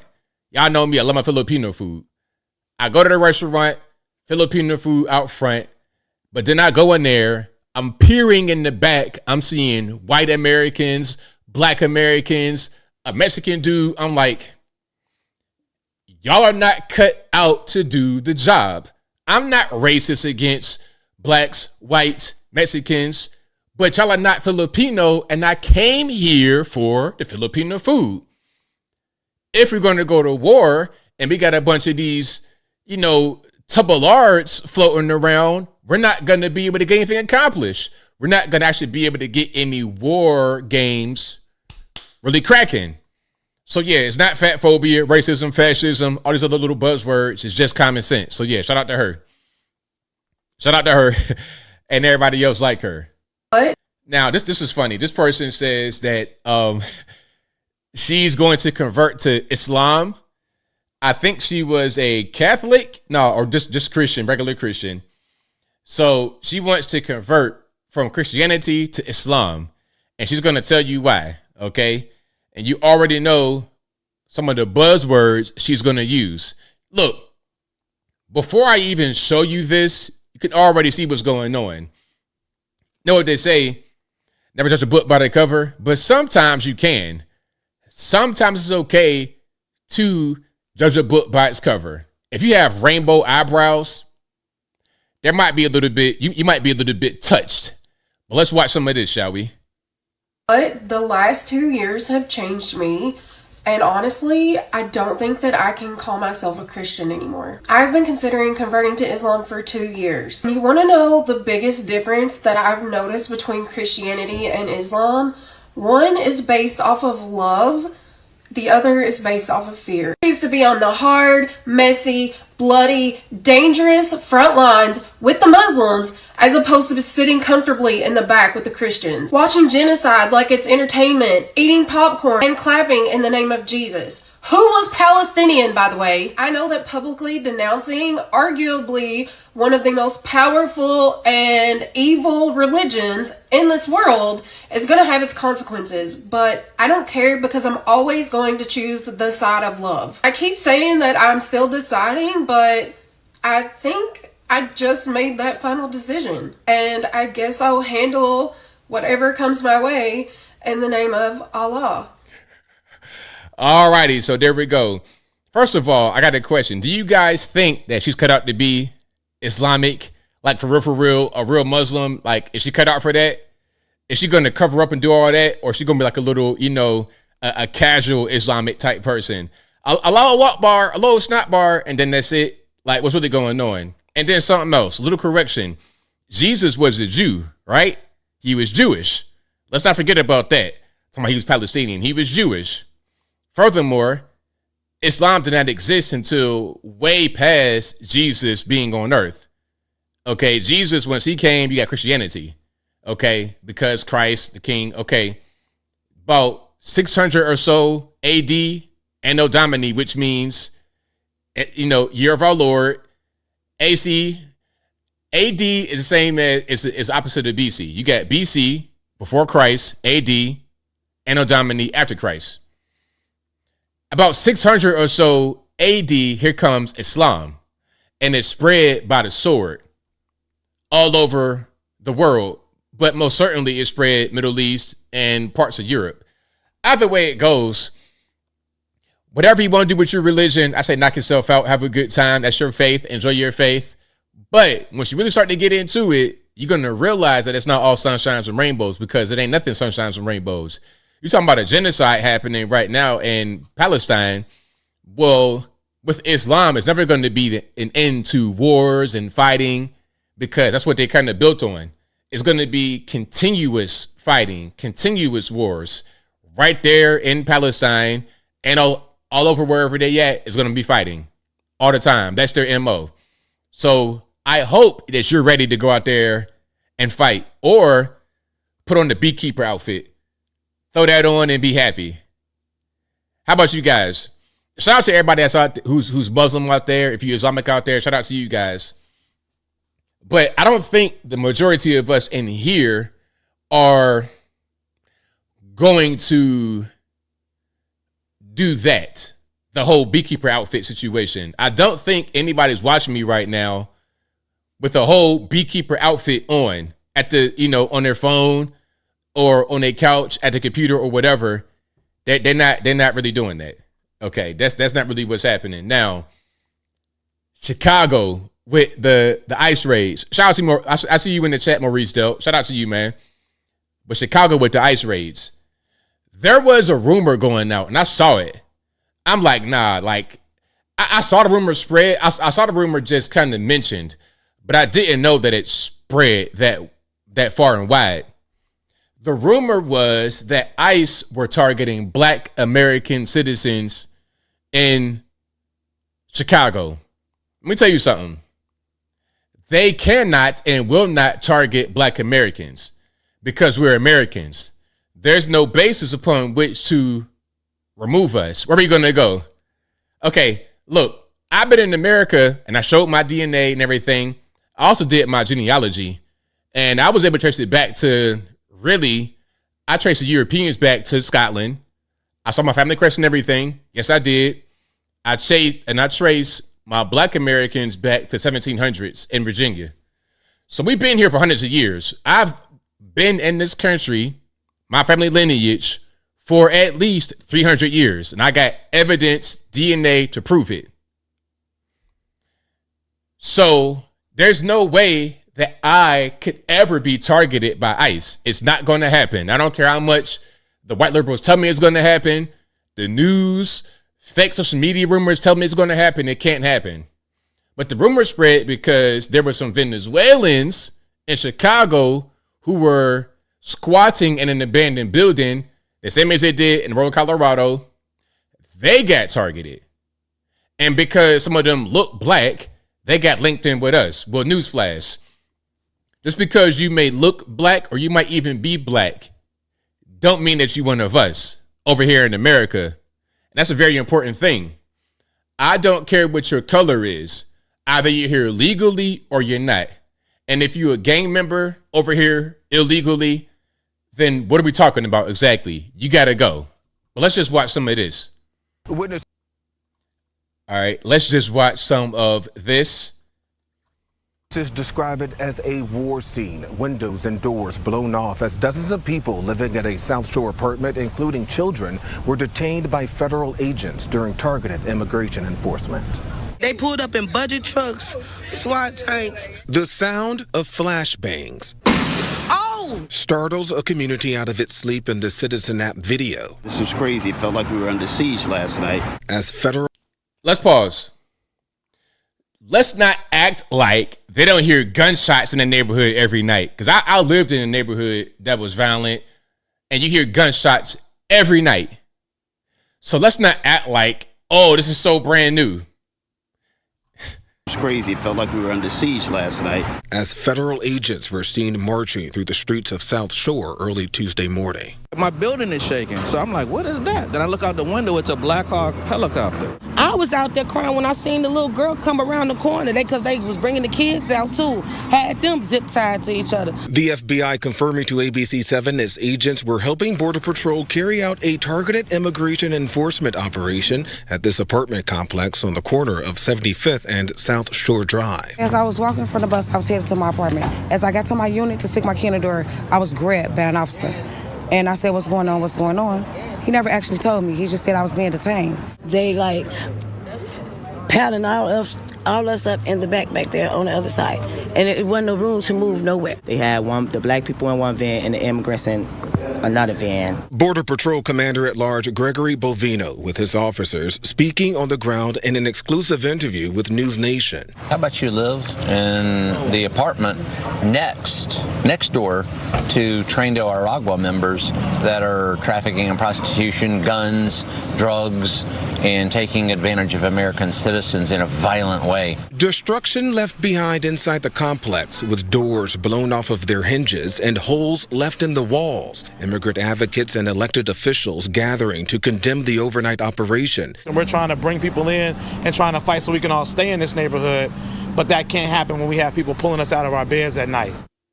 While immigrant advocates say they believe about 30 to 40 people were detained, federal authorities have not confirmed that number. Now, the operation in Chicago netted 1,000 illegal aliens being detained. 1,000. Okay, now we got more here. Here's what they do out there in Chicago. Here's some of the violent actions that the Trinidad Aragua Venezuelan gang members and other illegal aliens do out there in Chicago.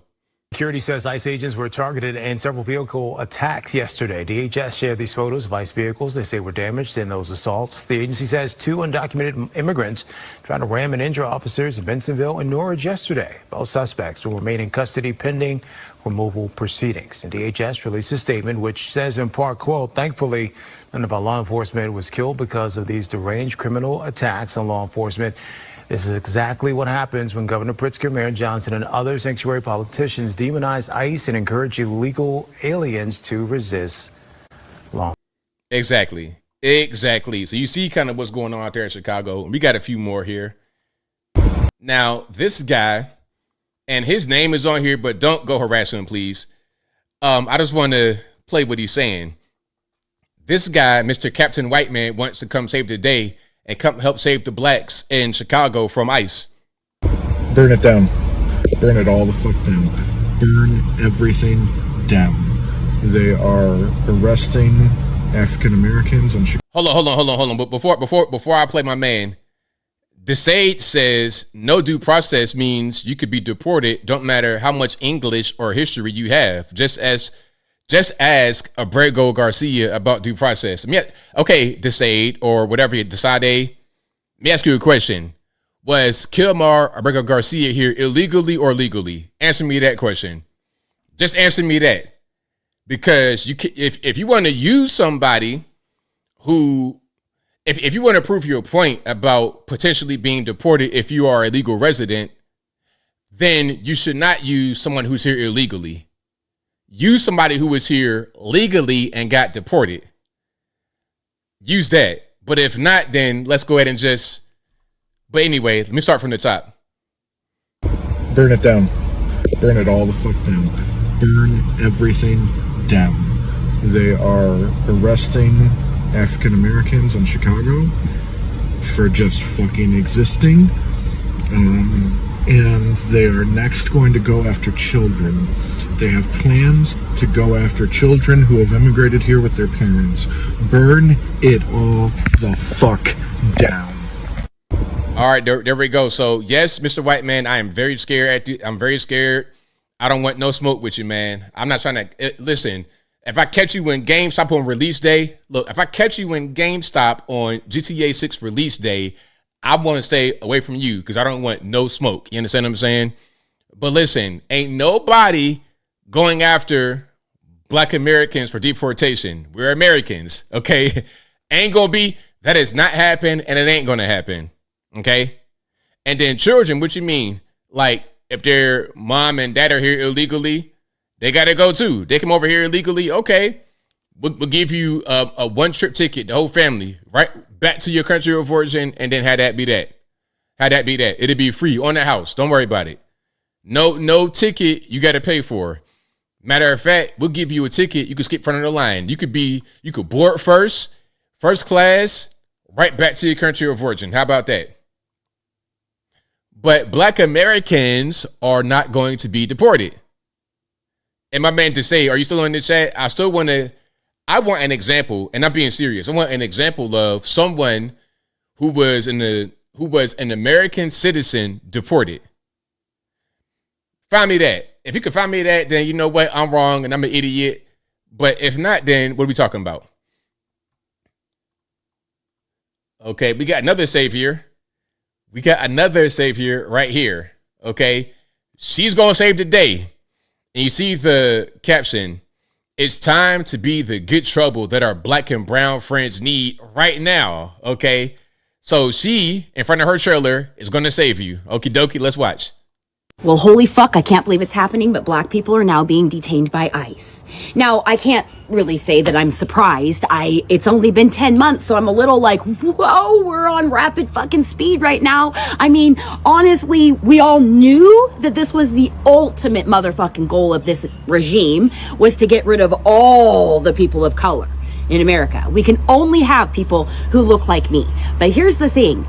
I may look white, but I am way fucking non-practicing. And my expectation for people right now, especially in Chicago and the large cities where Donald Trump's personal pocket police are, you are putting your non-practicing white motherfucking self in front of our black and brown friends. Because that's the only way this is gonna fucking end.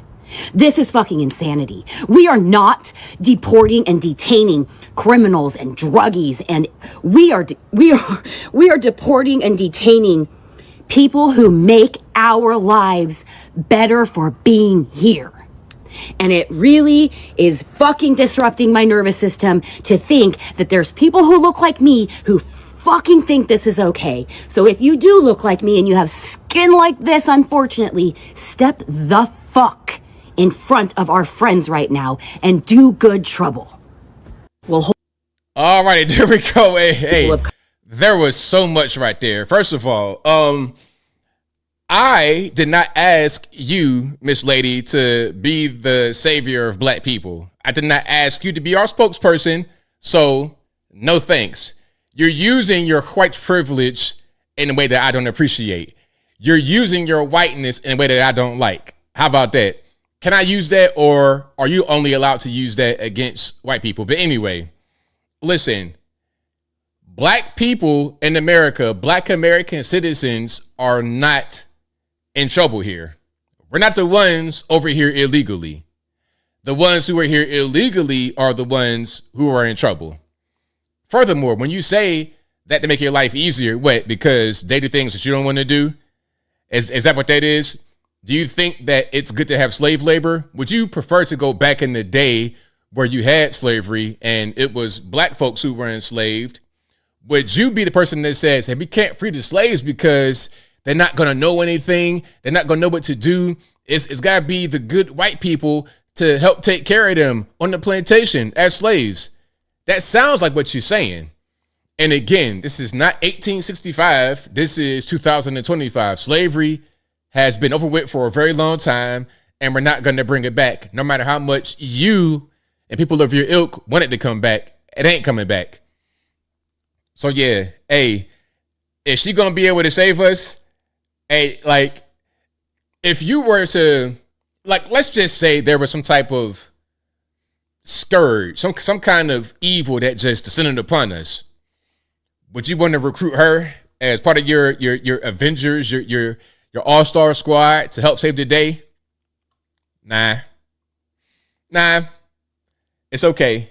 It's totally fine. We got it. Don't worry about it. We got it. Now, this video is from 2023 with Chicago residents dealing with the migrants. Okay. And it's going to just show you how much we are fed up with them.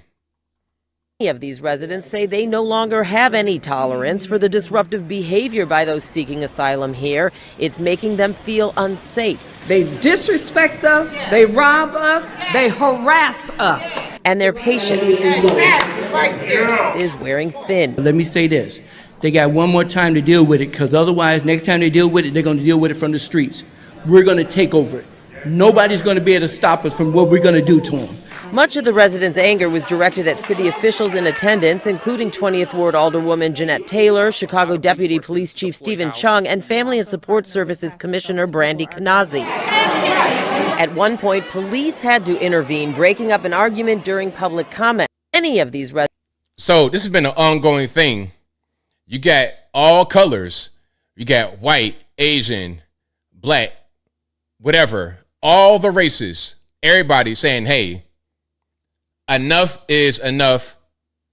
We're done with this stuff, with these illegal aliens terrorizing us, making our lives more difficult, getting in the way, siphoning our money. We're done. This is 2 years ago, over 2 years ago.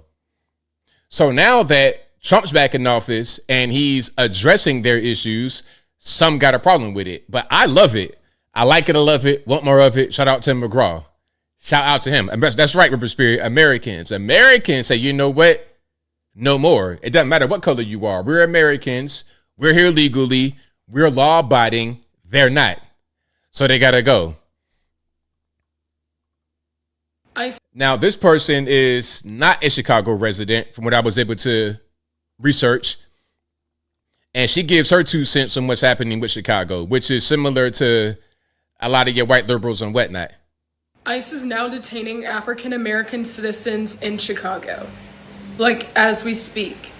And the governor has come out and said to record everything, narrate everything, make sure everything is documented, ask for their badge number, even if they refuse, get them on camera. But I'm going to say that again. ICE is now detaining black citizens in Chicago. For every black American that got on the internet and this app and refused to talk about what ICE was doing and what is going on in our country, because I don't really care about the Hispanic community because they don't care about us, which is BS in of itself, but that's a whole nother conversation. We told you that we would be next, right? Let's pause for a minute. When you say we, what are we talking about? You're African, and it's fine to be African. Shout out to my Africans. You like my cousin, basically, by blood. I could tell. I could see your face. But you are not a black American. So you say we, what does that mean? Who are we talking about exactly? And y'all didn't listen. And look. So this is a sign for everyone to get off their damn high horses and start caring about what is going on in your communities and in your nation. Whether or not is this happening to someone who looks like you. Simply because we are human. Okay, now look, just because someone from Venezuela may be dark-skinned like you and I, Miss Lady, it doesn't mean they are one of us, meaning black Americans, or one of you, a black African now in America. It doesn't mean that. And even if it did, it doesn't matter, because all that matters is that they're here legally or illegally. They can be black, African, Venezuelan. If they're here legally, great. If they're not, that's when we got a problem. The issue that we have here is if you're African and you came to America, or you're Venezuelan that came to America, you could potentially possibly be illegal. But an American citizen cannot be illegal. So that's where we're different. Don't try to lump us all together. Illegals from other countries with legal black American citizens. It's not the same thing. So I thank God to have been born in America. Thank God for my citizenship. Because I know people from all over the world, it don't matter if they're black, white, Puerto Rican, and candy stripe, they fight tooth and nail and risk their life and freedom to come over here to be what I am. So I'm glad to have it from the beginning. I'm glad to have that from birth. Now, here are some Chicago residents telling you what's really happening in the city. The lady I just played is not in Chicago, nor is she a black American. Let's hear from a black American in Chicago about what's happening, okay? That might give you a little bit more of an accurate depiction of what's going on. Chicago, you need to stop lying and saying, and people on this internet need to stop lying and saying that they're coming for black people. Yes, there was a building in a black community that was not majority black because it had been overran by illegal gang bangers. Let's be clear. So why everybody want to keep throwing that narrative around half of South Shore is fucking invaded by illegals. That's the truth. So don't get on here saying black people are being came for. They're coming because they're in our neighborhoods and our communities. That's why. So yes, they're going to go in buildings where black people live and sleep because they put them in buildings where black people live and sleep. South Shore, born and raised. I know what I'm talking about. Stop pushing that narrative because it's not correct. So for those who was questioning about who I am and where I'm at, this is Adam Clayton Powell. This is the building that everyone is in an uproar about. So she right there in the mix of what's going on. The Venezuelan gang Trinidad Agua took over an abandoned building and were squatting there. ICE came in to deport them, to get rid of them. That's what happened. And that whole thing got spun into saying that they were targeting black Americans. No. Okay, we got some more from another Chicago resident. Let's hear from those who are actually out there, live there, who understand what's happening and the dynamics of their particular neighborhood. Let's hear from them because I think they know more than just random people on the interwebs or a lot of these news people talking about whatever they want to talk about. All right, so let me help you out with this one, okay? Since you don't get it. I literally live around the corner from where that happened at, okay? And not all black people were detained. It was just a couple of black folks in a building that nobody was supposed to be in. Yeah, they didn't tell you that narrative, that nobody was supposed to be in that building. Nobody. Also, that's a building full of clucks. You do know what clucks is, right? Also, let's pause for a minute because y'all might be a little bit lost. The building should not have anybody in it. So if you were in the building, off the rip, you trespassing. But the building was known to have the Trinidad Agua gang members. So that's why I was targeted. If you were in there and you happen to be black, you may have been detained briefly, but you were not going to be in any way sent away. You were detained because you were in the building where you shouldn't have been. And the building had clucks. You're talking about crack smokers. So that's where they would go to congregate. Again, in the place where they shouldn't be, which is typical. So the Venezuelans went through that building and took over the whole building. Not forcefully, but they just started moving in apartments they ain't had no business moving into. Also, it's a lot of Venezuelans that look black. You know, like Cubans and Dominicans. There are some Venezuelans that look black. So guess what? If you didn't have your ID or no proof that you had residency there, then yes, they were detaining you. Because number one, you weren't supposed to be in the building. Number two, the landlord don't own the building no more. The bank owned that building. Number three, it was a gang of Venezuelans in all apartments that weren't even supposed to be in them apartments. So hell yeah, they detained everybody. So there you go. That's what happened. The Venezuelans took over. They were there. They shouldn't have been there. They were squatting. They quote unquote fixed it up, but they had the right to be there to begin with. And if you were there and not a Venezuelan, you got trespassed and probably got given a ticket. And then that was it. So that is how it's really happening in Chicago. So if someone tells you, hey, ABL, or hey, whoever you are, if someone tells you that ICE were targeting black Americans in Chicago, send them this video. Send them the whole live video, send them the short version, send them everything so they can know that that is a lie. If you like what you're hearing so far, please give the video a thumbs up. Like the video, share the video, do all that good stuff. That'll help me out tremendously. Now, to my Southeast Asian homie here legally, he says, you know what? I support the ICE efforts to get rid of the illegal aliens. A lot of the people that came here legally, the legal immigrants that I know, they are totally against the illegals because they went through a lot to come here and do it the right way. They're law-abiding citizens, and they don't appreciate those who break the law, which is no different than all of us. We all pretty much feel the same way about people that break the law. It's like, we do the right thing, so shall you. You're an Asian. Why do you support deportation? No, stupid. I am an American who did it the right way. What is the right way? Well, time, dedication, money, thousands of hours without missing a single appointment. That is how me and my 3 older sisters got to America. So it's a slap on the face that I've been getting attacked because simply my eyes are chinky according to them.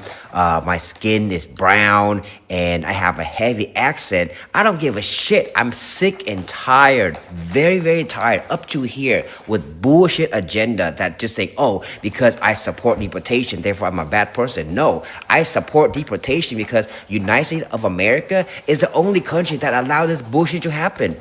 Go to Japan, go to Russia, go to China, go to Africa and see if they let you walk in and do whatever the heck you want. Get out of here with that bullshit. I'm so tired. I'm sorry to vent to my villagers, but I've been getting attacked like crazy. And let me know in the comment section if I'm going crazy. I don't think I am. I don't think I'm the only one that did the right way and proud of it. God. Now, you're right on point, bro. You are right on point. You're doing the right thing. And I appreciate that. I appreciate those who come here legally, doing the right thing. Look, you come to the country legally, I got no problem with you at all. It's only when the criminal element enters is when I have an issue. Aside from that, we good money. We are good money all day long. I saw something I wanted to respond to. Hold on. I saw something I wanted to respond to. Hold on. Melvin says, at 58, I miss crack. All right, Melvin, are we trolling? Are you over here having crack flashbacks, crackbacks? Is that what we doing? Crack flashbacks? Bro, you need some help, bro. That's all I'm gonna say. Here is the mayor of Minneapolis saying that the illegal aliens, it's okay, they're our friends. Again, Mayor of Minneapolis, Jacob Fry. Illegal aliens, they're our friends. It's okay. Don't worry about it. In Minneapolis, we don't look at them as undocumented immigrants. We look at them as our neighbors. We love them. They make our city a better place. And while the Trump administration has clearly filed suit against us, we will fight it with every bit of our strength. We have an extremely strong case. This ordinance, which is our separation ordinance, is in compliance with the law. And so we're going to fight this one in court, and we're going to win.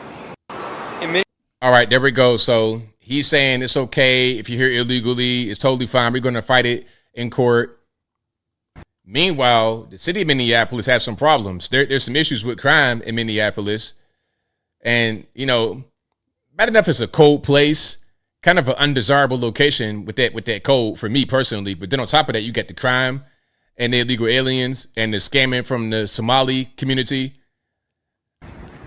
So you're not going to believe this today. I got robbed at gunpoint today in Minneapolis. So I'm like South Uptown, wherever that is, area.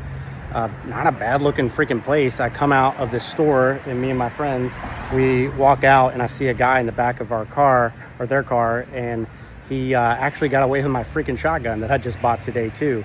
So the police, they're great over here. Their hands are kind of tied in a lot of ways, but they said that now that they pointed a gun at me. I literally was pointed at gunpoint. Maybe I'll elaborate the story a little bit, that they could actually approach the people, that they've been robbing cars all day long and they couldn't do anything because there's no guns involved. And now that they pointed a gun at me and they stole my gun, now they can do something about it. So let this be an example to you to maybe not come to Minneapolis until they freaking fix this problem.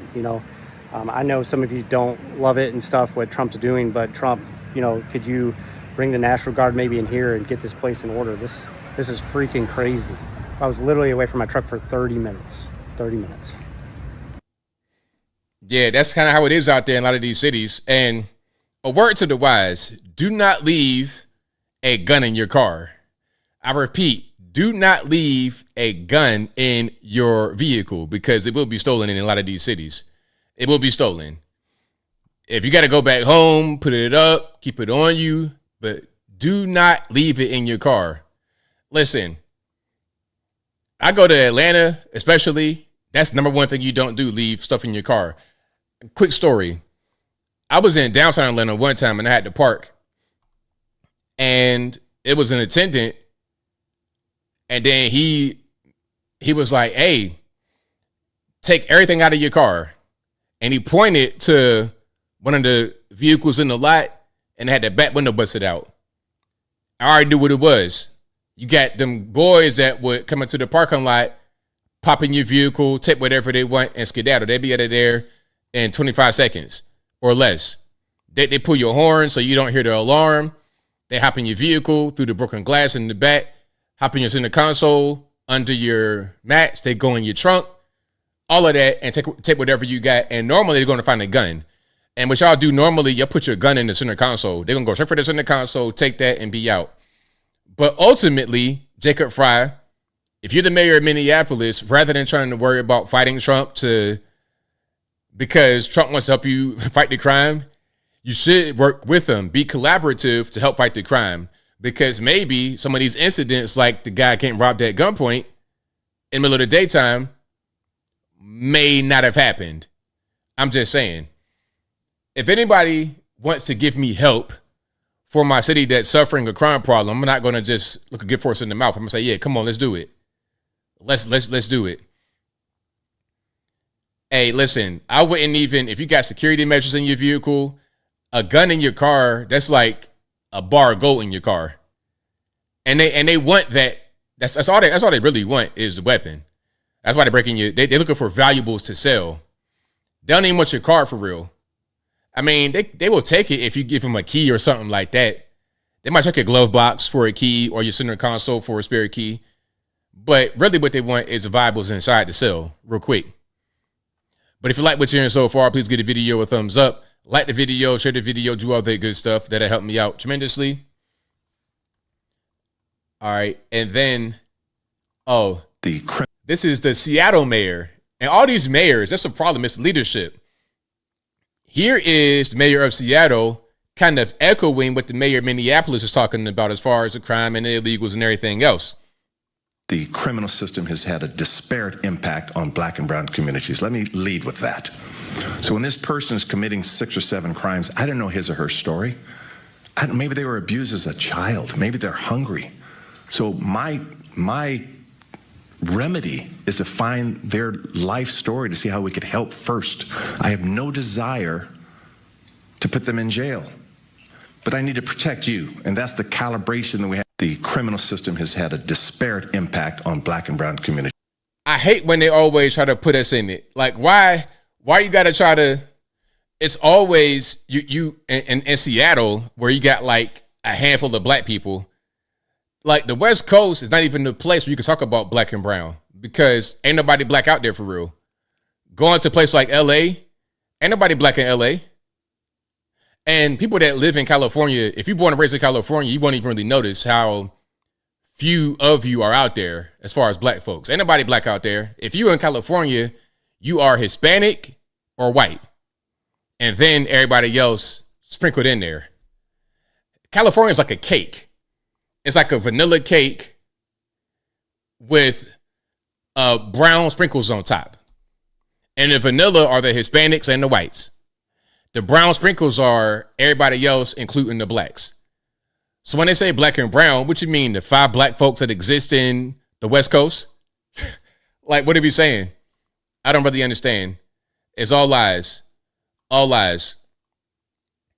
But if you like what you're hearing so far, please give the video a thumbs up. Like the video, share the video, do all that good stuff. That'll help me out tremendously. And I got to find that video about Ian Roberts, the illegal alien from Guyana who was a superintendent in Iowa. They raided his house and they found more guns. So when they first caught him, after he ran from police in the school vehicle, when they first caught him, he had $3,000 in cash on him, a Glock 19 loaded, and a hunting knife.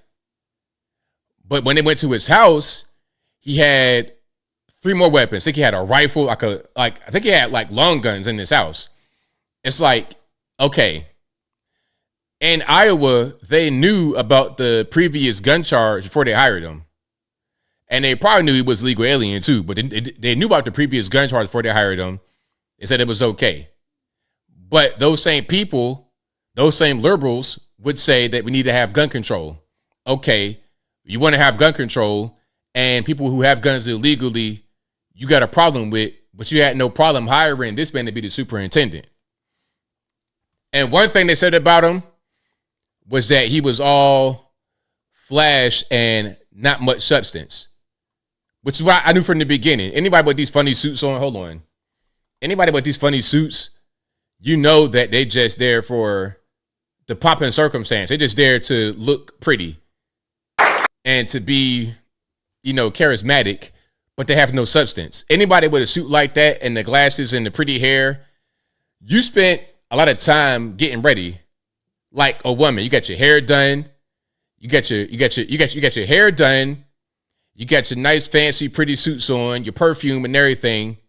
You're just somebody who is selling a pretty image with no substance. And that should not be what you have as a superintendent of public schools.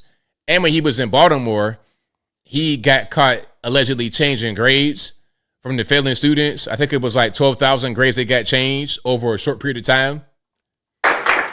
Thank you, Madam President.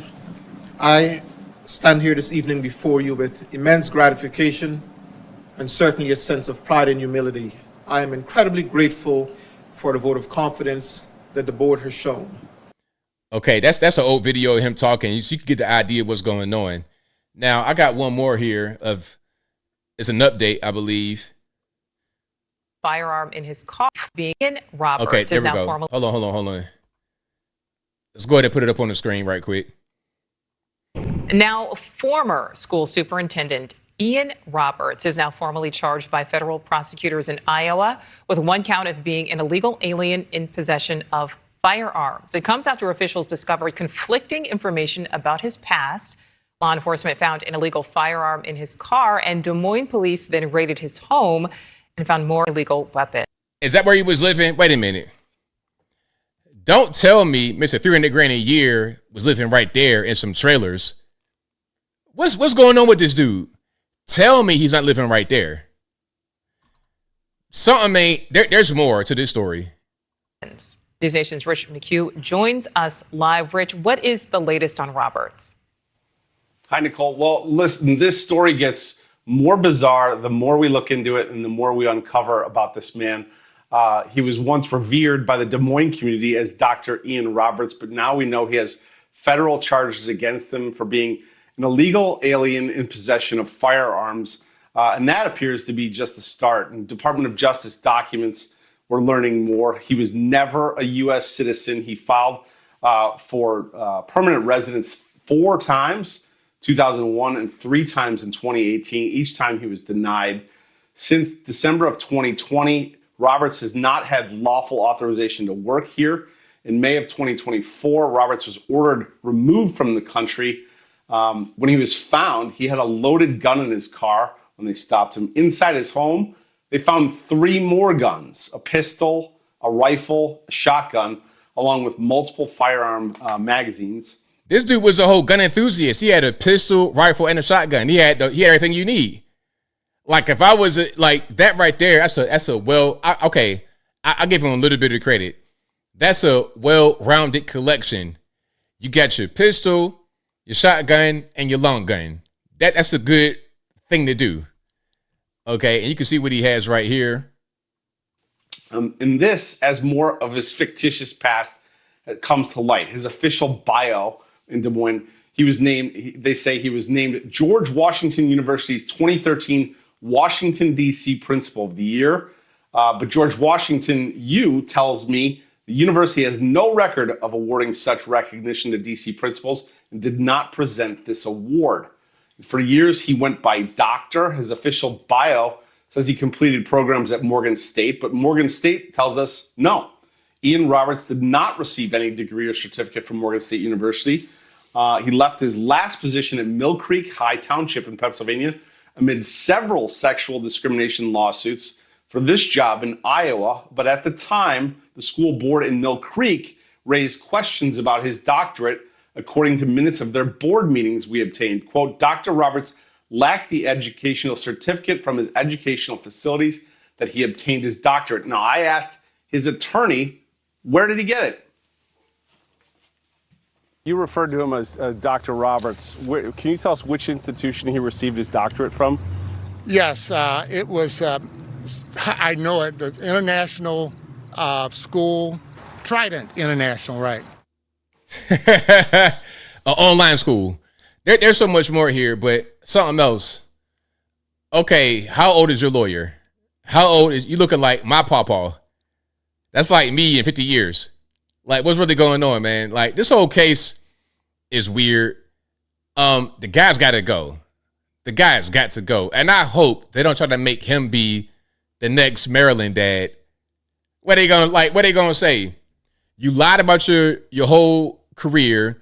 You had some questionable previous experiences, sexual discrimination, changing grades, and you have an arsenal of guns in your house, but you know if you're here illegally, you can't do that. You cannot own a weapon in the USA if you're here illegally. So you didn't just have the one gun charge of 2020. You had another gun charge because when they caught you after you ran in your school vehicle recently, you had a gun on you, loaded in your car. And you had 3 more guns at home, another pistol, a shotgun, and a rifle. So that's 4 guns total that you had illegally. My question is, how'd you get them? You can't buy it. And if you did buy it, you had a fake social security number to pass your background check. So yeah. Hey man, more of the story is don't be a scammer. Don't be a liar. Don't don't do that. Do not do it. But if you like what you're hearing so far, please give the video a thumbs up. Like the video, share the video, do all that good stuff. That'll help me out tremendously. And we got super chats on deck. Then I'm going to get to a few calls. The number to call is 706-406-3287. Again, 706-406-3287. Thank you to Apple Barker All Puff Daddy who says, hey ABL, who you got for the WNBA Finals? Las Vegas Aces or Phoenix Mercury? I want to drop some Benjamins. I trust your instincts on basketball. I ain't gonna lie to you, Apu. I do not watch women's basketball at all, so I have no idea. Dutton, old girl, play for the Aces. Ain't that Asia Wilson? Yeah, throw money on her. But beyond that, man, I don't know. And if you lose because of my selection, it's not my fault because I told you I don't know nothing. All I know is Asia. That's it. Thank you to Apple again who says, hey ABL, Taylor Swift's new album dropped. You buying? I am not going to buy that. I am not going to buy Taylor Swift's album. Do I appear to be a 24-year-old white woman or what's going on? I don't know. Thank you to Apple again who says, should Trump pardon commute Puff Daddy? Why not? He should pardon him because he pardoned Jack Johnson for the same offense in 2018. Posthumously, of course, but he did it.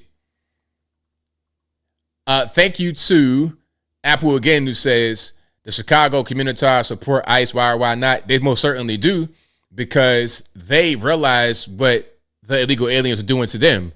So they most certainly do support ICE all day long. Thank you to Apple again who says Governor J.B. Pritzker of Illinois wants to run for president. Advice for him. My advice to J.B. Pritzker, before he runs for president, how about you run a few hundred miles to shed some of that baby weight that you got on your back?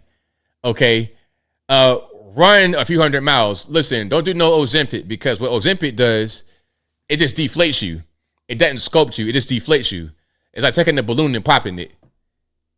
Or not even popping it, just kind of like letting the air gradually run out. I don't know.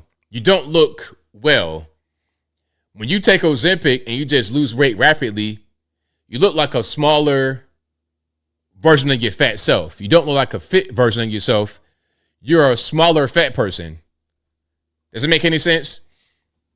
Thank you to Jeremiah Norris who says, hello, ABL. I'm 48. I'm from Virginia, born and raised. I'm in Florida now. Shout out to you from Virginia. Okay, VA, 2 up, 2 down. Virginia for lovers, not the haters. Thank you to Reinerson who says, yep, let the kids lead the way. Yeah, they're not going to be able to do it.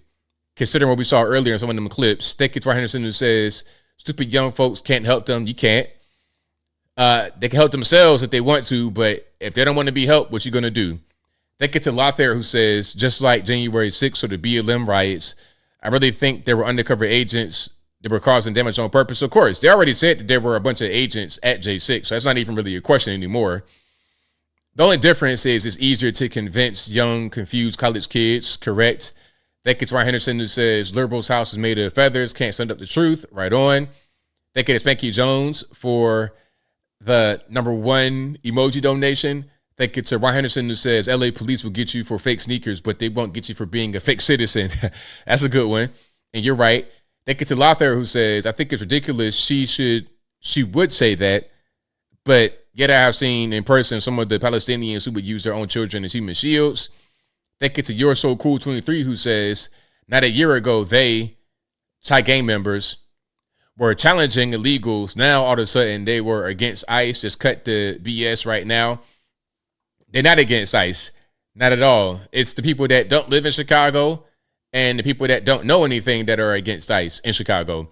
Thank you to Easy Intel for becoming an ABL supporter. I appreciate you for that. Let's get to some calls here. The number to call, 706-406-3287. Again, 706-406-3287. The number is always in the description. Also, at a certain point, it'll be in the ticker right below the video on the screen. Jamal says, if you want to get your big back unbigged, if you want to get your big back unbigged, visit ABL. Hey, you got to come see me. I get your big back unbigged for you. For real, like, I don't know. I got so many ideas. I just got to find the time. My diet plan will get you looking right. You look so good on my diet, but that's the key, is the discipline to be able to eat certain things at a certain time and in a certain way. Everybody don't have that. That's why they want to use drugs instead, which is going to just damage your body. It's easy on you now, but it's hard in the future. 786 on the line. Who am I speaking to? Mr. Anthony Brian Logan, how are you, sir? I'm doing well. How about yourself? Yeah, fine. I have to admit though, it's a couple of things out there. This is, as far as the government shutdown goes, one thing I'm going to miss when the shutdown is eliminated is all those wonderful memes. I'm going to miss those. Of course. Yeah. Well, I learned that. Well, I don't know which was funnier, the memes or the reactions to them. I think I learned one thing is that the other side needs to learn how to adopt a sense of humor. That's right. I even got attacked reacting to a video that Greg Gutfeld showed. I don't know if you knew about this. It was the this copium that Stephen Colbert had. He had Jimmy Kimmel on and Seth Meyers. Their shows are losing ratings bad, and Kimmel was talking about hundreds of jobs being lost. And I made a sarcastic quip. I go, yeah, it's the audience, and I had somebody in the left attack me. Yeah, they did, and they're saying, "Oh, you're so mean-spirited." And all I said, it's a joke. So you're not accurate, you're not facts. And I'm like, it's a satire. It's not supposed to be, literal fact. And then finally at the end, he says, "What are you, 8 years old?" I go, "Yeah, well, at least 8-year-old can take a joke." Exactly. Yeah, exactly. And the woman who wants to switch to Islam, I just want to say I spent 2 months of my life in the largest Muslim country in the world. That's Indonesia. My wife is from there. And she better be ready for things like burqa mandates. I mean, not burqa mandates. I mean, hijab mandates. You better be ready for the 4 a.m. prayer calls. They echo loudly in the cities there and all that other good stuff. Exactly. And I don't know if she's aware of that. Of course not. She may just see a couple of videos on the internet and think that's all. It's just that, nothing else. Until she goes over there and has the actual experience, only then will she realize what's really going on. Yeah, and another thing too is I hope she doesn't have an appetite for pork. Oh yeah, because ain't no more of that. No, there isn't. There's hardly any pork over there. I mean, they're non-Muslims. My wife is a Christian, so there are non-Muslims over there, and there is some pork in there, but very little.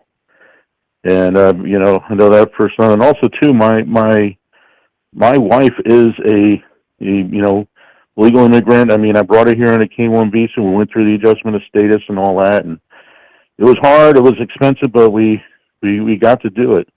And she has a bunch of her friends who came into the country the right way. And one of them, I remember when we were talking on the phone after the presidential election, a friend of hers, she's also a woman who immigrated from Indonesia who lives in Virginia. She lives in Hayes, by the way. I think that's near your neck of the woods, isn't it? I'm not really sure. That's kind of out there. Hayes. I'm not sure. Yeah. She's not far from Virginia Beach, is what I know. It's a town called Hayes. Okay. Yeah, but I know she was happy that Trump won because she said she didn't like an open border and all these people flooding in. Right. And Trump too won Miami-Dade County in this election, which is 69% Hispanic, and so many of them are immigrants, and many of them immigrate the legal way. They don't like the open border and having them just running and be given all this free stuff. Exactly. I know it firsthand. All right. Well, I know you got 10 million and one other caller, so I'll let you go. Well, thank you for the call, man. Definitely appreciate you. Thank you. Good night. All right, shout out to the caller. And yeah, Hayes, that's out there by Gloucester, so that's right there. If you said Gloucester, I would have knew right away, but Hayes is right there. Oh, it's like right across from Seaford, Newport News, all that. I want to speak to you on line 617. Hey, what's going on, man? What's happening? Hey, how can I say this? You gotta admit that the Obama administration handled the ICE and the illegal alien way much better than this guy so far. I mean, guys, you gotta admit that. These guys are either poor training or the energy that being given to them. It just doesn't go along with their what they're supposed to do. It just doesn't go along. I mean, you keep saying you put that woman in the video. She's a YouTuber, so obviously she's gonna say those things because she's a YouTuber. Hold on. Who are we talking about? The one they raided at not Chicago, in LA. They arrested a lot of Mexican Americans. They've been arrested for a day or two, and then who are you talking about as far as a YouTuber? Well, the woman that was talking on this, this is don't believe the narrative of the media. They were going after. No, they went after African Americans. They did. No, they didn't. They did went after African. They were in Channel 25 in Chicago. They went after African Americans. No, they didn't. You're lying. You're a liar. Okay, whatever. Okay, whatever. So I'm not gonna argue with you. But so wait a minute. So the woman, what's her YouTube channel? I don't know. I mean, okay. So you don't know her YouTube channel, but she's a YouTuber. Okay. I've seen her providing videos. So okay. They're all YouTubers. All these black now they become YouTubers to make money. Okay, so now let's move on. You say that they didn't arrest, but all these blacks become YouTubers. Hold on. What you just say? You said all these blacks become YouTubers. Most of them. I mean, most all these blacks become YouTubers. Okay, go ahead. Okay, so they go out and they start talking. They giving the no. You got it. All these blacks become YouTubers. I got it. Okay, cool. Go ahead. Well, make your next racist point. Go ahead.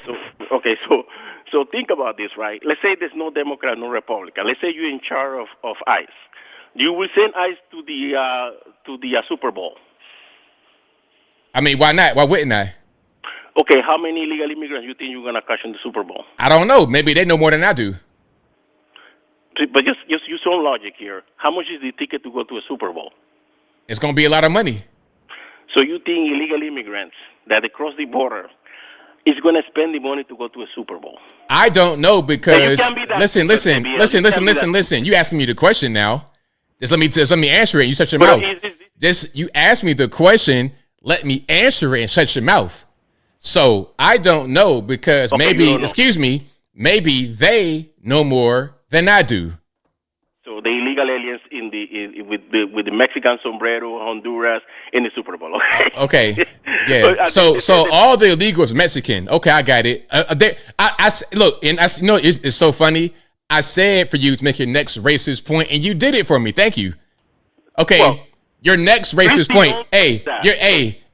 Your next racist point. Go ahead. Okay, my next point.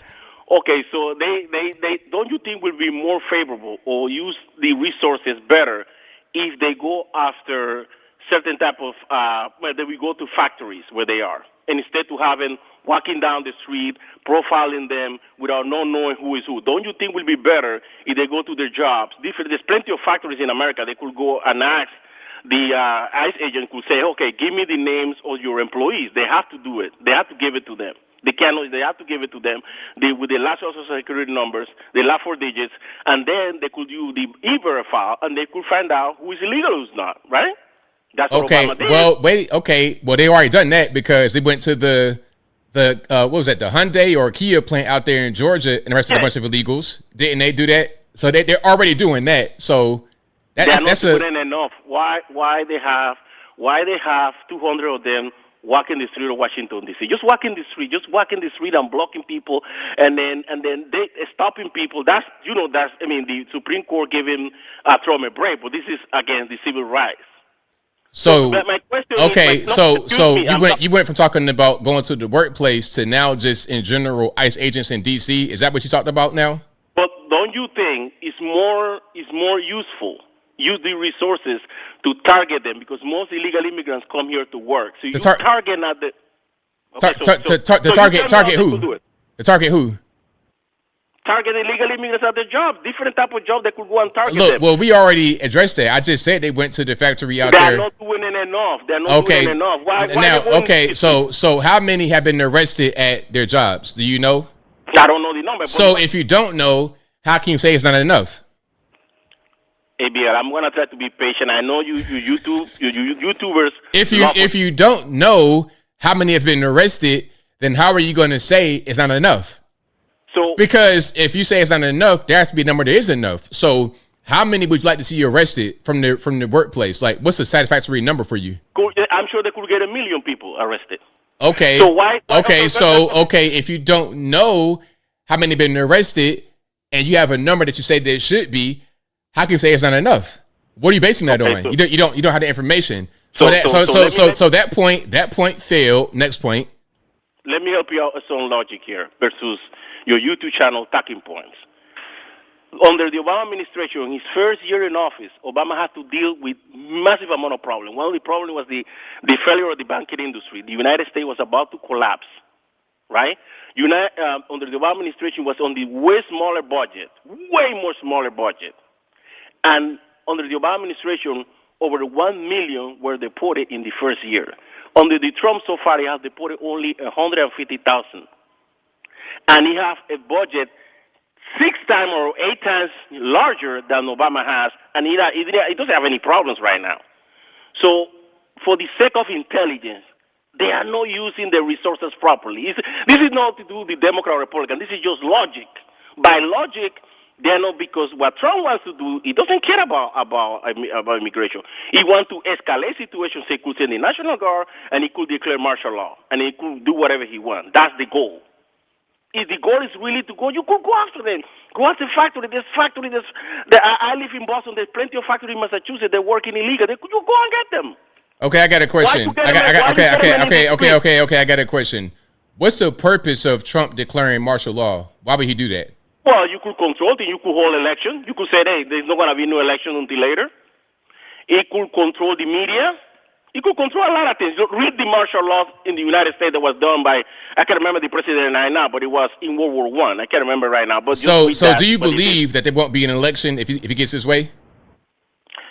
I don't know what he will do. This guy does a lot of crazy things, so I don't know what is his plan. Well, you mentioned it. But you mentioned it. Wait. Stop. Quiet. You said, you brought it up. You said, because I asked you, like, why would that be a thing?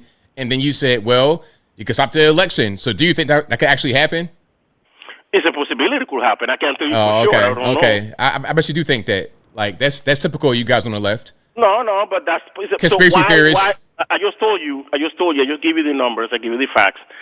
1 million deported, financial crisis, smaller budget, larger budget, 150,000. Walking the streets in different cities, targeting other jobs, and also targeting with the criminal justice system. So which one you think is more effective? What do you mean? Effective at doing what? Okay, So Obama targeted a lot of the illegal immigrants who committed violent crimes into the criminal justice. You got to just give me two choices and make it quick. We don't got all night. So why his numbers are lower? Can you tell me? I don't know. I think that. Okay. Wait. Let me just talk. I don't know, but I think one factor could be that the situation is different because there wasn't a big surge of 20 million people into the country. Excuse me. There wasn't a big surge of 20 million to 40 million illegal aliens before Obama came in office. It was a much different situation. It was much different. It's not the same thing as what's happening right now with Trump. Furthermore, the crime issue was not as big during Obama as it is right now. So it's different times, different situation, different circumstances that cause for different outcomes. But thank you for the call. All right, let's go to 830. Oh, you don't lie. Who am I speaking to? Hey, Anthony, Brian, Logan. Let me pause this. Sorry. Hey, this is Amber from Hill Country, Texas again. How are you doing? I'm doing well. About yourself? I'm doing pretty well. I just had a couple comments of, yet again, my personal experiences with the illegal immigration problems and a few different perspectives. Also caveating off of some of the previous callers and some of the stuff that you showed tonight. Like one, I would say Vietnamese guy.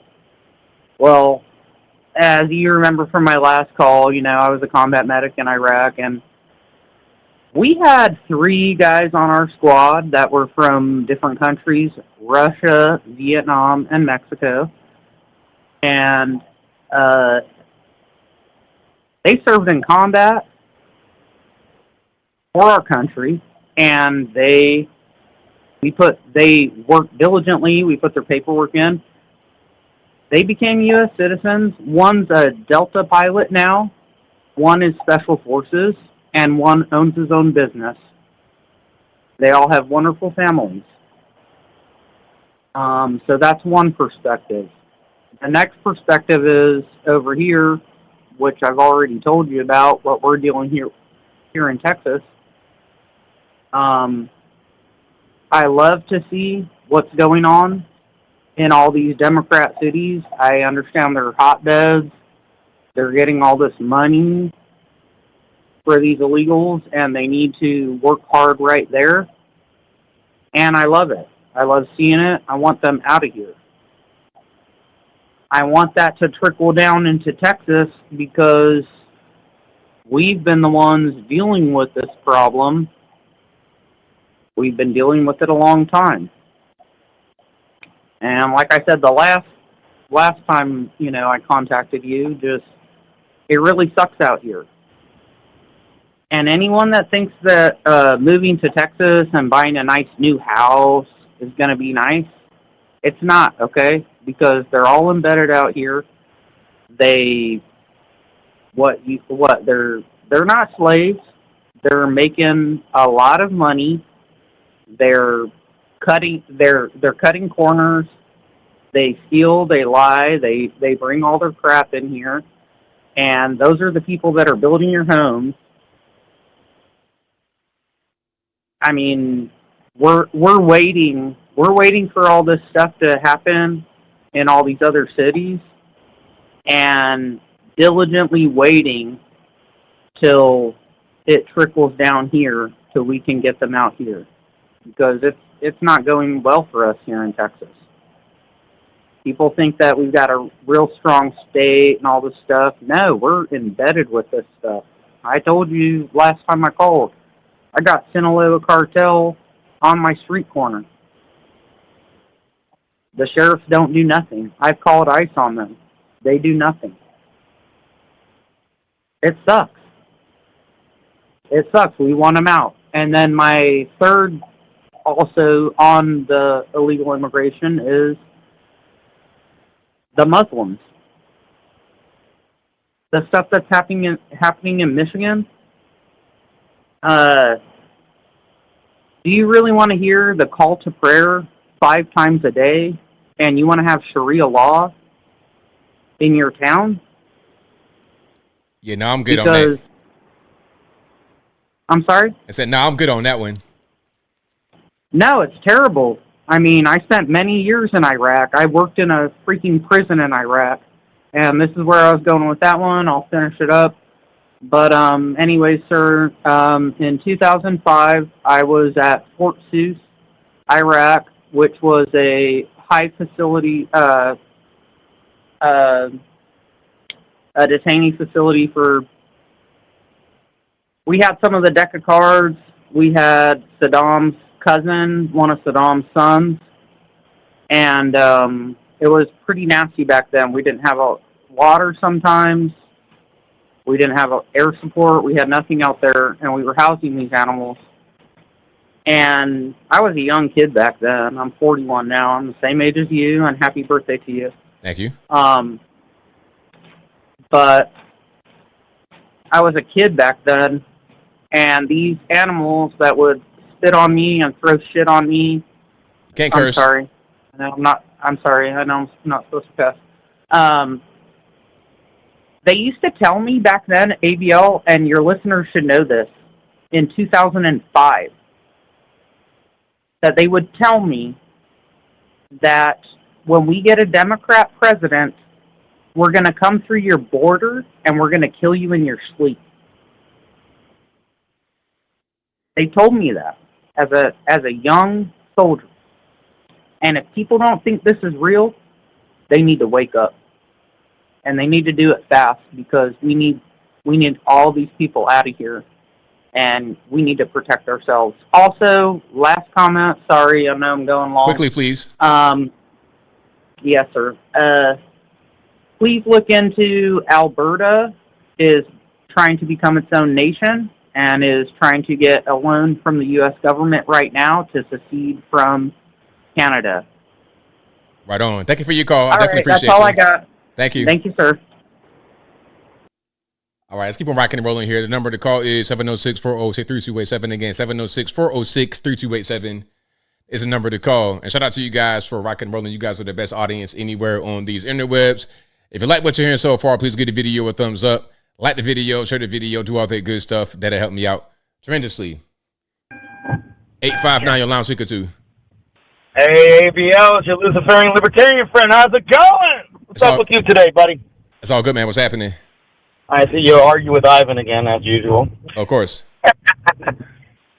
Goes on this thing thinking the whole issue between Border Patrol is a race issue. I mean, that's one thing if you disagree with the whole border thing, but I don't necessarily think it's based on their race.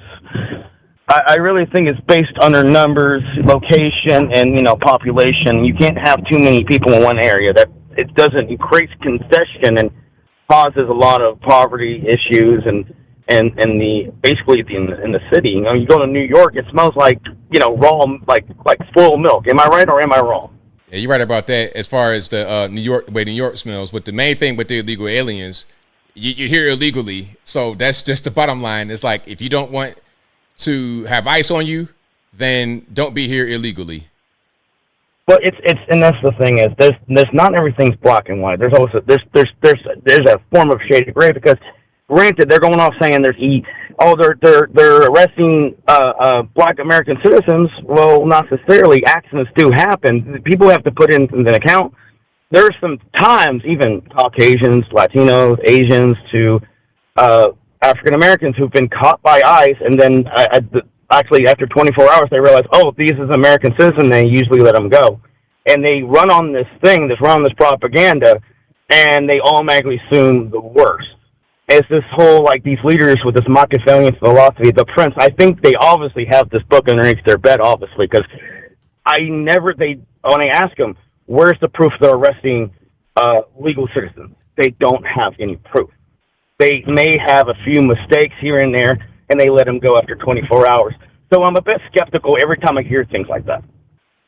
Yeah, I mean, and then in Chicago, it wasn't even a mistake at all because anybody who was detained was in the place where they shouldn't have been. Now, whether you actually get deported or something like this is a whole different story. And those who were here illegally were the ones who got sent off by ICE. But if you were in that building, you shouldn't have been there anyway. So you were wrong regardless of whether it was ICE or the police. Well, and that's the thing is they think in their mindset because they've been misled because a lot of these people are running on this propaganda of a delusion. And There's solutions on both sides or all sides. This is the thing is they are thinking in their head, oh, this is the new fascism, and they're taking everybody who's illegal and thinking they're not just taking criminals, they're taking the workers. Well, wrong. They're basically taking anybody who's illegal, regardless if they committed a crime or come over here legally, if it was 5 or 6 years. And that's just the law in general. That's the basis. I don't know where they come from. It's racism, fascism. If they look in any form of books, it should be clearly, obviously, the fascism you would obviously would see, it would be like North Korea here if they were thinking that. Well, obviously it's not. Not every, and that's the thing is that same thing with Obama administration. All the conservatives were like, oh, it's going to be like Soviet Union. No, it's just the propaganda and the delusion that they feed upon, and it's ridiculous that some people were quick to be like, oh, they're taking minorities. ISIS taking all the minorities. Well, show me proof. Is they're running on fear mongering, and you can clearly see it as day. Right on. And it's like the same thing. Well, I said earlier about Ilhan Omar. She doesn't realize that she's trying to pander to these people, not realizing in secret. I guarantee you, she does not believe what they believe in. It's a form of tactic of manipulation to get more people on your side by hooking onto some religious viewpoint. It's the same old song and dance from Omar, from every other politician. They're just trying to appease the public for their reasons, and I guarantee you, she doesn't believe what they believe in. It's a reality. It's an act. It's a show. And she doesn't realize that's a can of open worms that she's not going to like. Bringing people over here who are hell-bent for a holy war is not necessarily a thing that I don't think anybody wants. And she doesn't realize that she is basically pointing for her own demise and everybody else's, almost. And it's pretty crazy and messed up, you know? And she's blind to even pander to that. And I'm not saying every Muslim. I'm not saying every planet. But you got people from another country who has this mindset of, like ancient times, thinking that, you know, anything different, like that woman who said that, oh, I'm going to convert to Allah, that's part of the delusion. They don't realize that's part of the Abrahamic religions, that they don't favoritism on people on their sexuality or race. Don't realize that. And it's sad to see that they're easily manipulated. Right on, man. Well, thank you for your call. I definitely appreciate you. Thank you very much for taking my call, Luciferian Libertarian out. Thank you very much for taking my call, ABL. Much love. I'll talk to you later. I'll see you. Bye. All right, shout out to the call. Keep on rocking and rolling. Let's go to, already had one, a little late to call. The number to call, 706-406-3287. Again, 706-406-3287. The number is always in the description and in the ticker below me. Let's go to 310. You don't lie. Who am I speaking to? This is Ron from Georgia. How you doing, ABL? I'm doing well. About yourself? It's been another great week. Man, I tell you. Oh, man, I have an aspirin here for you from Ivan and everything, but you did good. You survived that real good. I appreciate it. Oh, man. Yes, sir. Our Secretary of War, Pete Hegseth, that was a great speech he did. Man, I was so proud of him. He did a real good speech on trying to get our servicemen in order, just bringing all those generals in. That was kind of, I'm trying to say, well, what's going on right here? Man, he just had to put the hammer down and say, no, we're not going to have no fat generals either. Everybody going to get in shape. We're going to be looking good. You know what I'm saying? That's right. I can imagine him and the president up there looking when we had the armed services marching down the street and say, man, what's all these here? Those very doughboys out here, man, we don't look tough. You know, I imagine that. He said, come on, that guy look like he's getting tired right there. No, you know, we need some calisthenics in this here service, you know. Oh, man, I could imagine that, you know, when he said he wasn't too happy looking at all that mess right there. But it's going to be a change. You know, people need to change. All the women going to have to get with the program. You know, if you want to do a man's job, you got to do a man's job. You got to hold your end of the log. You know what I'm saying? So, yeah, man, times are changing, and changing for the better. And as far as like the way we are dealing with these people in Portland, man, oh man, I mean, you saw that you had somebody try to drive through the ice and they wind up getting shot, and A woman had weapons in her car and everything like that. People they're getting kind of nuts over there, and can't wait for the National Guard to get there too, to get their mind right, because these people need their mind right, especially like the way the police department is standing down on Antifa, but yet getting froggy with anybody that's standing for the operations going on. Anybody's have a Charlie Kirk shirt on, they're the ones getting arrested. If you're a conservative reporter, you're getting arrested. But if you're going ahead and throwing a Molotov cocktails, they're going ahead and almost getting ready to give you a box of matches. I don't know what's going on out there. It's kind of way out. Same thing about Chicago. I don't understand what's going on over there too. I love the fact that they went ahead and had the helicopters up there and shine the light and attack the whole building. I think they got a few hundred people out of there. That was pretty impressive for one night. That's a pretty impressive haul right there. I'm telling you, we can get these people out of here. And as far as that, they guys talking about what Obama did during that time, hey, he did that undercover. He didn't have Antifa and them up there blocking his operations. He was snatching one out, smooth criminal right there. But, Trump had to do it, in spite of this. So we had to drag him on out, drag him out. We got people working against us, but, we're going to pull through this. We're going to pull through this. And that's what we need to do. I tell you, the more I see it, the more evil is raising up these days. And like I said, they raising up. But you know what? We're going to be pushing forward. We can do this. We can do this. And I just love it when Americans stand forward. And as far as I seen, like the way the young black man was talking about the way he see how blacks are being manipulated. Yeah, you see, some people are getting the scales off their eyes, but then again, you also got cuckoos out there with the scepter's ring. They can't see it. They want to go ahead and change the Constitution. They want to go ahead and add some crazy stuff to the Constitution. You can't help them folks. I tell you, this is what the country's going to go to. I pray not. I pray not.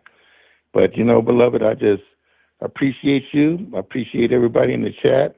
I appreciate everybody that's standing forward. I hope everybody is praying, fasting, believing God for our country to do better. And as far as like the shutdown, hey, as long as the country is shut down, they can't do no more damage. You know what I'm saying?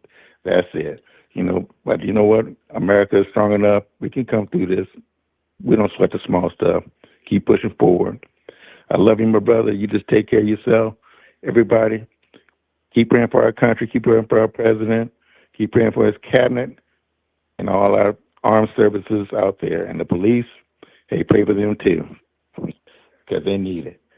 God bless you, my brother. You take care, okay? Thank you for the call. Definitely appreciate you. You too, sir. Bye-bye.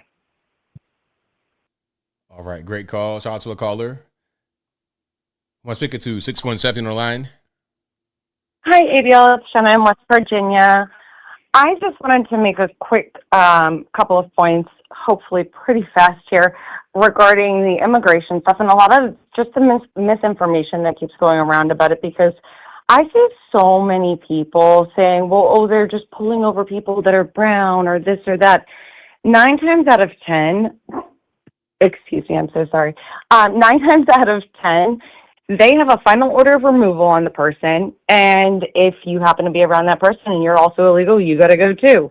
Or they were convicted of a crime in the United States, and they're getting them. Their ICE is holding them in ICE custody while they're waiting arraignment for the crime that they committed within the U.S.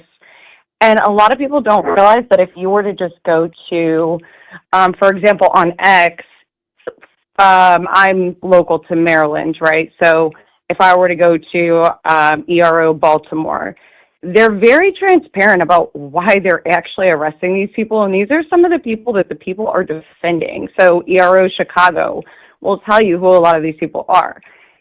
But if you're not illegal, yes, they're going to detain you and they're going to question you and then they're going to let you go. Back under Clinton, my dad worked as a consultant at a steel factory.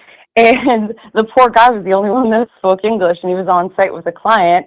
and ICE breaks in and does a whole entire raid. My dad's just like, guys, I'm an American. And they were like, yeah, you can shut up and then answer our questions when we tell you to.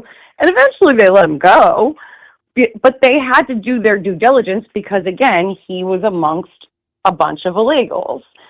So these aren't just people that they're like, well, you're here illegally, so you got to go. We're just going to look for all the people that might be illegal. They either usually have a final order of removal or they committed a crime and they're being held until they wait arraignment, and then they get deported after that. That's all I wanted to point out. Right on, and that's right on point. Thank you for your call and your great information. Definitely appreciate you. Thank you. Have a good night. Same to you. All righty, so shout out to you guys. I appreciate y'all. I think that'll be a wrap for me tonight. You guys are the best. I feel like I just sat down. It's already past 11 o'clock Eastern time. That's crazy. But I'll be back live on Instagram. And shout out to you guys who are on Instagram on Tuesday. I'll be back live on Tuesday again on Instagram.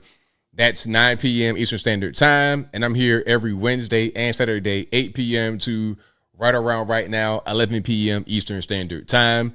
And I'm here all throughout the week putting out pre-recorded videos. I'm on Facebook, Instagram, Twitter, not really TikTok too much. TikTok, they don't like me. They already identify me as a bad influence on they people. You know, I'm a bad influence to the youth to TikTok. Hopefully, they got to deal with TikTok. I think it's going to be a U.S. takeover, 80% U.S., 20% China. We'll see how that goes. If the U.S. people are going to allow me back on there to influence the youth in a positive way, we'll see how that goes. But for now, y'all know where to find me. On the YouTubes, on the Instagrams, Facebook, Twitter. I'm all over the place. Check me out. And of course, what you're listening to right now is a audio streaming podcast as well. It'll be available on your favorite audio streaming platforms, whether that be Google Play, Spotify, Apple, iTunes, etc. Link for that will be in the description box, or visit your favorite audio streaming platform and search ABL Live. I'll pop right on up. But that'll be a wrap for me tonight. You guys have been the best. Shout out to everybody watching, retweeting, super chat, and I could not do the show without you. Thank you to the mods for keeping the trolls in check. I appreciate y'all for that as well. I got super chats to read, then I wrap it on up, put the bowl clean on top. Thank you again to Easy Intel for becoming an ABL supporter. Thank you to Whalers860 who says, Christy known, flexing, she black. What the amazing. All right, that's a JOP fan right there. Shout out to him. And thank you to Leo Mazzino who says, those ICE agents that detain legal citizens are interfering with actual illegal immigrant arrests. Nobody got detained by, ain't nobody get detained by ICE. You gotta stop watching TV. If there's a raid on an abandoned building where nobody was supposed to be because Trinidad Agra had become squatters in there, and you got two black Americans who happen to be smokers in there, well, they're going to get temporarily just put over there, and it's not going to be anything else other than that. It's not like they went and just grabbed a black person on the street and said, hey, you coming with us? Nah, there's an operation happening in this building where nobody should have been. But people were in there because it had been taken over by Venezuelan gang members. So if you happen to go into this place that has been commandeered by Venezuelan gangs, a place you have no business in, a place you don't live at, and you get arrested temporarily, that's nothing. That is literally nothing. That is literally nothing. You're not being targeted. The Venezuelan gangs are being targeted. And at the end of the day, you cannot be deported. People say so much, and not you, Leo Mazzina, but some people say that, oh, they're going to come get us next. Black Americans, they're going to get you next. Get me how? I wish they would. There's nothing to get. We're not here illegally. And until someone shows me an example, not the Maryland dad who was an illegal alien gang member, human trafficker, woman beater, until someone can show me, hey, ABL, look at this right here. See, this is a black person here legally, a U.S. citizen that got deported by ICE. Until somebody can show me that, then it's just noise. It's just noise, and it's all it's ever going to be because it ain't really real. But shout out to you guys. I appreciate y'all. I'll be back live on the Tuesday on Instagram, Wednesday on YouTube, Saturday on YouTube, and all throughout the week putting out pre-recorded content. But that'll be a wrap for me tonight. So until next time, y'all be safe. I'm out, and peace.